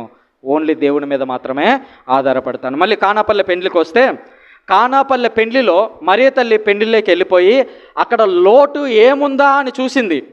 ఆ లోటుని పాయింట్అవుట్ చేయడానికి కాదు, ఇదిగో మీ దగ్గర ద్రాక్షారసం అయిపోయింది చూడు, మాకు ద్రాక్షారసం పోయలేదు నువ్వు అని చెప్పడానికి పోలేదు. బదులుగా ఆ ద్రాక్షారసం అయిపోతే సైలెంట్గా యేసుక్రీస్తు దగ్గరకు వచ్చి చెప్తుంది, వాళ్ళ దగ్గర ద్రాక్షారసం అయిపోయింది. చూడండి, మరియ తల్లి ఆమెలో ఉన్నటువంటి ఒక ఆడతనాన్ని గమనించండి. ఆడతనం అనేది సంపూర్ణంగా ఉంటే ఎలా ఉంటుందంటే, దాన్ని ఎవరైతే తీర్చగలరో, తన భర్త, తన కుమారుడా, తన అల్లుడా, తన కూతురా, వాళ్ళ దగ్గరికి వెళ్ళి అక్కడ ద్రాక్షారసం అయిపోయింది, వాళ్ళకు సహాయం కావాలి. మరియ తల్లి ఎంత సింపుల్గా చెప్పింది. అప్పుడు యేసుక్రీస్తు అన్నాడు, స్త్రీ అది నీకేమి నాకేమి, ఇంకా నా సమయం రాలేదు అని అన్నాడు. కానీ మరియ తల్లి వదిలిపెట్టకుండా పక్కన సేవకులు ఉంటే వాళ్ళ దగ్గరే పోయి ఆయన చెప్పినట్టు చేయండి. ఒకటే మాట, ఎంత విశ్వాసం గమనించండి ఆమెది. యేసుక్రీస్తేమో అది నీకెందుకు తల్లి, నాకెందుకు, నా సమయమే ఇంకా రాలేదు అని అంటే, మరియ తల్లి యొక్క విశ్వాసం ఎలాంటిదంటే పక్కన సేవకులు ఉంటే పక్క పోయి ఆయన చెప్పినట్టు చేయండి చాలు. అంటే మరియ తల్లి మన కోసం ఎప్పుడైనా ప్రార్థన చేయడం మొదలుపెట్టింది అనుకోండి, ఆమె ఒట్టి చేతులతో తిరిగి రాదు. దేవుడు ఒప్పుకున్నా ఒప్పుకోకపోయినా ఒప్పించి తీసుకొని వస్తుంది మరియ తల్లి. ద్రాక్షారసం విషయంలో అదే జరిగింది. అమ్మా నీకెందుకమ్మా, నా సమయం ఇంకా రాలేదు, ఎందుకు ఇప్పుడే నన్ను బలవంతం చేస్తావు అన్నట్లు యేసుక్రీస్తు అంటే ఆమె ఒప్పుకోలే మరియ తల్లి. అక్కడ లోటు ఉంది, నేను నీ దగ్గరకు వచ్చా, నువ్వు తీర్చాలంతే. అందుకే జపమాల ఎందుకు జపించాలి అని అంటే, మీ బిడ్డలు మారాలన్నా, మీ ఇంట్లో కష్టాలు ఇబ్బందులు ఇరుకులు అన్నీ పోవాలన్నా ఎందుకు జపమాల అని చర్చ అన్నిసార్లు చెప్తుందంటే, మరియ తల్లి యొక్క ప్రార్థన అంత బలమైంది. ఆమె ఒక్కసారి అడుగు పెట్టిందంటే దేవుని సన్నిధిలో ఏదైనా ఒక విషయం కోసం, దాన్ని సాధించుకొని తిరిగి వస్తుంది తప్ప ఒట్టి చేతులతో తిరిగి రాదు. ఆ రోజు ద్రాక్షారసం తక్కువైంది. ఇప్పుడు ఉదాహరణకి పెళ్ళి ఉంది, పెళ్ళిలో మీరు ఒక బాండిల్ నిండా బిర్యానీ చేయించారు, కొంతమందికి తక్కువైంది, మళ్ళీ అదే బాండిల్ నిండా మళ్ళీ అంతే క్వాంటిటీలో తయారు చేపిస్తారా? లేదు. ఒక 10 మందో 20 మందో 100 మందో ఉంటే వాళ్ళ వరకు మాత్రమే తెప్పిస్తారు. కానీ మరియ తల్లి చూడండి, అక్కడ 6 రాతి బాణలుంటే 6 ద్రాక్షారసం చేపించింది. అంటే నువ్వు లాస్ట్లో కొంచెం తక్కువైందని పోయినా కూడా సంపూర్ణంగా ఆమె అందించగలుగుతుంది. అది ఆమెలోని విశ్వాసం, ఆవగింజంత విశ్వాసం. మరియ తల్లిది కూడా ఆవగింజే విశ్వాసం. ఆ విశ్వాసం ఎలాంటిదని అంటే, నువ్వు ఇవ్వాలంతే, ఇంకా యేసుక్రీస్తు దగ్గర నువ్వు ఇవ్వాలి అంతే. అది కూడా చూడండి, మరియ తల్లి తన గురించి తాను అడగలేదు, నాకు కావాలి ద్రాక్షారసం అని అడగలేదు. బదులుగా వారికి ద్రాక్షారసం లేదు, అనగా ఆమె గురించి ఆమె ఆలోచించుకోవడం చాలా తక్కువ. ఎలిజబెత్ అమ్మ దగ్గర ఆ విషయం మనకు బయటపడింది. ఇప్పుడు యేసుక్రీస్తు కానాపల్లి పెండ్లి విందులో ఇంకా స్పష్టంగా బయటపడుతుంది. మరియ తల్లి ఏ రోజు కూడా తన కోసం తాను ఒక్క సింగిల్ డైమండ్ అని వచ్చాము, ఇంకా సింపుల్గా ఒక్క డైమండ్ కూడా అడగలేదు. నా కమ్మలు కొని నాయన అని అడగలేదు, నా గొలుసులు కొని నాయన అని కూడా అడగలేదు. అంటే ఆమె విశ్వాసం గమనించండి, ఎంత గొప్ప విశ్వాసమో. ఈరోజు మన విశ్వాసంతో ఆమె విశ్వాసాన్ని కంపేర్ చేసుకోవాలి. మరే తల్లి, ఏ విషయాల్లో నేను పడిపోతున్నాను, ఇదిగో ఈ యొక్క జపమాలలో నా విశ్వాసాన్ని నేను నీకు అర్పిస్తున్నాను, నా విశ్వాసం పెరగాలని నువ్వు దేవునికి ప్రేయర్ చేయనంటే ఆమె కానీ నీ ప్రార్థనను పట్టుకొని దేవుని సన్నిధిలోకి వెళ్ళింది ఆ పొరపాటున, ఇంకంతే మన జీవితం టర్న్ అంతే. ఇంకా ఆమె జవాబుతోనే తిరిగి వస్తుంది. ఒంటరిగా ఒట్టి చేతులతో తిరిగి రావడం మరే తల్లికి అలవాటే లేదు అనే విషయాన్ని మనము గుర్తుంచుకోవాలి. సాధించే వరకు పోరాటం చేయడం మరే తల్లి యొక్క గొప్పతనం. ఇక చివరిగా పెంతెకోస్తు పండుగ. ఈ పెంతెకోస్తు పండుగ గురించి మీకు అందరికీ ఆల్రెడీ బాగా తెలుసు. రేపు మనం జరుపుకోబోతున్నాం. శిష్యులందరితో కలిసి మరియ తల్లి అక్కడ ప్రార్థన చేస్తూ ఉంది. శిష్యులందరితో కలిసి ఆమె శిష్యులందరూ చెదిరిపోయారు ఒక్కొక్క చోటకి. మరియ తల్లి వాళ్ళందరిని ఒక చోట చేర్చింది, ఒక చోట కూర్చింది. ఈరోజు మన జీవితాల్లో కుటుంబంలో అందరం కలిసే ఉంటాం. అత్త, కోడలు, మామ, అల్లుడు, కొడుకులు, బిడ్డలు అందరూ కలిసే ఉంటారు. కానీ ఒకరంటే ఒకరికి పడదు. ఒకరితో ఒకరు మాట్లాడుకొని కుటుంబాలు ఎన్నో ఉన్నాయి. ఒకే ఇంట్లో ఉంటారు కానీ మాట్లాడుకోరు ఒకరితో ఒకరు. అంటే ఏమైందని అంటే అంతకుముందు ఏదో గొడవ ఉంటుంది, ఆ గొడవ గురించే పడిపోయి ఉంటారు మనసులో. ఒకవేళ అలాంటిది ఉంటే ఈరోజు వెళ్ళండి, మీరు తప్పు నాదే అని ఒప్పుకొని తిరిగి మాట్లాడడం ప్రారంభించండి. ఎందుకనంటే మనం యథార్థంగా ఉండాల్సింది దేవుని దగ్గరే తప్ప వ్యక్తుల దగ్గర కాదు. ఈరోజు వెళ్ళి ఆ పలాని విషయం ఆ రోజు అలా జరిగింది కానీ అలా జరగకుండా ఉండాల్సింది, ఆ విషయంలో వీలైతే నన్ను క్షమించు అని చెప్పి మనం దేవుని సన్నిధికి వెళ్తే దేవుడే ఆ మాట చెప్పాడు. యేసుక్రీస్తు చెప్పిన మాటలు అంత ఈజీ కాదు చెప్పటం. అంటే నేను ఇక్కడ నుంచి మీకు ఈజీగానే చెప్తున్నా, కానీ మీరు వెళ్ళి మీ తప్పు లేకపోయినా ఎదుటి వ్యక్తి కోసం, ఆ వ్యక్తి ప్రేమను పొందడం కోసం, ఇదిగో ఆ రోజు నాదే తప్పు, నిన్ను అలా అనకుండా ఉండాల్సింది అని మన తప్పు లేకపోయినా వాళ్ళది ఒప్పుకుంటున్నామంటే యేసుక్రీస్తు కూడా ఆ రోజు తననే మేకులు తీసుకొని కొట్టారు. వాళ్ళకి తెలుసు ఆయన యేసుక్రీస్తును చంపుతున్నామనేటువంటి విషయం సైనికులకి తెలుసు. కానీ యేసుక్రీస్తు ఏమంటున్నాడు తెలుసా? ప్రభు, వీరు చేయుచున్నదేమో వీరికి తెలియదు, వీరిని క్షమించు. వాళ్ళకి తెలీదా? చంపాలనే కొడుతున్నారు మేకులు, మరి వాళ్ళకి తెలీదా? కానీ యేసుక్రీస్తు ఎలా చూశాడు చూడండి దాన్ని. మనం కూడా అదే కోణంలో నుంచి చూడాలి. మీ అనుభవాలని, ప్రత్యేకించి పెద్దవాళ్ళకి నేను చెప్పేటువంటి మాట ఏంటంటే, పిల్లలు, మేము ఉదాహరణకి మా వయసులో ఉన్న వాళ్ళందరినీ కలుపుకొని చెప్తున్నాను, మీ కోడళ్ళు, కొడుకులు, కూతుర్లు అందరూ కొంచెం ఈ యువ వయసులో ఉన్నప్పుడు మాకేంటి వేరే వాళ్ళు చెప్పేది అనేటువంటి భావన ఉంటుంది. కానీ తల్లిదండ్రులుగా, పెద్దవారిగా మీరు ఓపికతో ఉండాలి. అవసరమైతే ఒక అడుగు మీరే వెనక్కు వేసి మీ బిడ్డలను సక్రమైనటువంటి మార్గంలో నడిపించాల్సినటువంటి బాధ్యత మీ మీద ఉంది. ఆనాడు అపోస్తలులతో పాటు మరియ తల్లి కలిసి ఉన్నప్పుడు పవిత్రాత్మ దేవుడు అందరి మీదకి ఏ విధంగా అయితే దిగి వచ్చాడో, మరియ తల్లి ఈరోజు మన కుటుంబంలో ఉంటే తప్పకుండా పవిత్రాత్మ దేవుడు అక్కడ ఉంటారు. ఎలిజబెత్ అమ్మ దగ్గర అదే చూసాము. శిష్యులందరితో కలిసి ప్రార్థన చేస్తున్నటువంటి సమయంలో కూడా అదే చూస్తున్నాం. మరియ తల్లిలో ఉన్నటువంటి పవిత్రాత్మ యొక్క ప్రభావము అంత గొప్పది. ఆమె ఎక్కడ ఉన్నా కూడా మనం ఒక సెంటు కట్టుకొని ప్రజల మధ్యలో వెళ్తుంటే ప్రజలందరికీ ఎలాగ సువాసన వస్తూ ఉంటుందో, అలా మరియ తల్లి ఎక్కడెక్కడైతే తిరుగుతూ ఉంటుందో అక్కడ పవిత్రాత్మ దేవుని యొక్క ఆ ఆత్మ ఆవరింపు అనేది ఆ చుట్టుపక్కల అంతా కూడా ఉంటుంది. ఆమె మన కుటుంబాల్లోకి రావాలి. మన యొక్క సొడాలిటీలోకి ప్రత్యేకంగా అడుగు పెట్టాలి. సొడాలిటీలో కాదు, ఈరోజు మన హృదయాల్లో మరియ తల్లి అడుగు పెట్టాలి. అలా పెట్టినప్పుడు ఆమె జీవితాలను స్మరించాము. ఆమె జీవితం మొత్తాన్ని, మంగళవార్త అయితేనేమి, స్తోత్రగీతము, ఎలిజబెత్ అమ్మ, తర్వాత యేసుక్రీస్తు పుట్టిన సందర్భము, అర్పణ, కానాపల్లె, పెంతెకోస్తు, ఇన్ని సందర్భాల్లో మరియ తల్లి ఎక్కడ ఉన్నా కూడా అది నిండుతనమే తప్ప లోటు ఎక్కడా లేదు. మరియ తల్లి ఎక్కడ ఉన్నా కూడా అక్కడ దీవెనలే తప్ప శాపాలు ఎక్కడా లేవు. మరియ తల్లి ఎక్కడ ఉంటే అక్కడ వాళ్ళందరికీ ఆశీర్వాదకరము, ఆత్మదేవుడు దిగొచ్చాడే తప్ప ఎవరికి మధ్యలో గొడవలు అనేవి లేవు. మనము సభలో ఉన్నటువంటి మనందరము, ప్రత్యేకించి మనమందరము కూడా ఇతరుల పట్ల అలాగే మెలగాలి. మనల్ని చూసిన వారు మరియ తల్లిని చూశామని ఒక సింపుల్ మాట చెప్పగలిగితే అంతకు మించిన ధన్యత ఇంకోటి ఉంటుంది అని అనుకోలేదు. సో ఈ అవకాశాన్ని నాకు ఇచ్చినటువంటి ప్రత్యేకంగా ఇక్కడ సార్ ఉన్నారు. సార్ నన్ను ఇక్కడి వరకు తీసుకురావడంలో ప్రత్యేక భూమిక పోషించినటువంటి వ్యక్తి ఆయన. సో ప్రత్యేకంగా సార్కి నేను కృతజ్ఞతలు తెలియజేస్తూ ఉన్నాను. అదేవిధంగా రాత్రి 11:30, 12 గంటలు అప్పుడు నేను రైల్వే స్టేషన్లో దిగితే సునీల్ సార్ పాపం వచ్చి అప్పటి నుంచి వెంట ఉన్నారు. వాళ్ళ యొక్క మామగారికి బాగలేదు, హార్ట్ అటాక్ ఏమో వచ్చినట్టుంది. సో ఆయన అయినప్పటికీ కూడా వెయిట్ చేసి మరీ తీసుకొని వచ్చారు. సో ఆయనకు ప్రత్యేకంగా కృతజ్ఞతలు. వారి మామ కోసం మనమందరం కలిసి ప్రార్థన చేద్దాము. డెఫినెట్గా ఆయన సంపూర్ణ ఆరోగ్యంతో తిరిగి రావాలని చెప్పి మనం కోరుకుందాము. అలాగే ఈ అవకాశాన్ని ఇక్కడ మన చర్చ్లో బోధించడానికి అవకాశం ఇచ్చినటువంటి మన ఫాదర్ గారికి కూడా ప్రత్యేక కృతజ్ఞతలు. పొద్దున్నుంచి నా మొహమే చూస్తూ కూడా బోరు కొట్టకుండా, సాధారణంగా నేను ఏదన్నా వేరే ప్రాంతాలకు వెళ్ళినప్పుడు పీపీటీ పెడతా అనమాట. అప్పుడు ఓన్లీ నా ముఖం చూడాల్సిన పని ఉండదు, పక్కనే ఒకటి బొమ్మలు వస్తూ ఉంటాయి. కానీ మీరు పొద్దున్నుంచి పాపం నా మొహమే చూస్తూ ఉన్నారు. అందుకు మీకు ప్రత్యేకంగా కృతజ్ఞతలు మీ అందరికీ కూడా.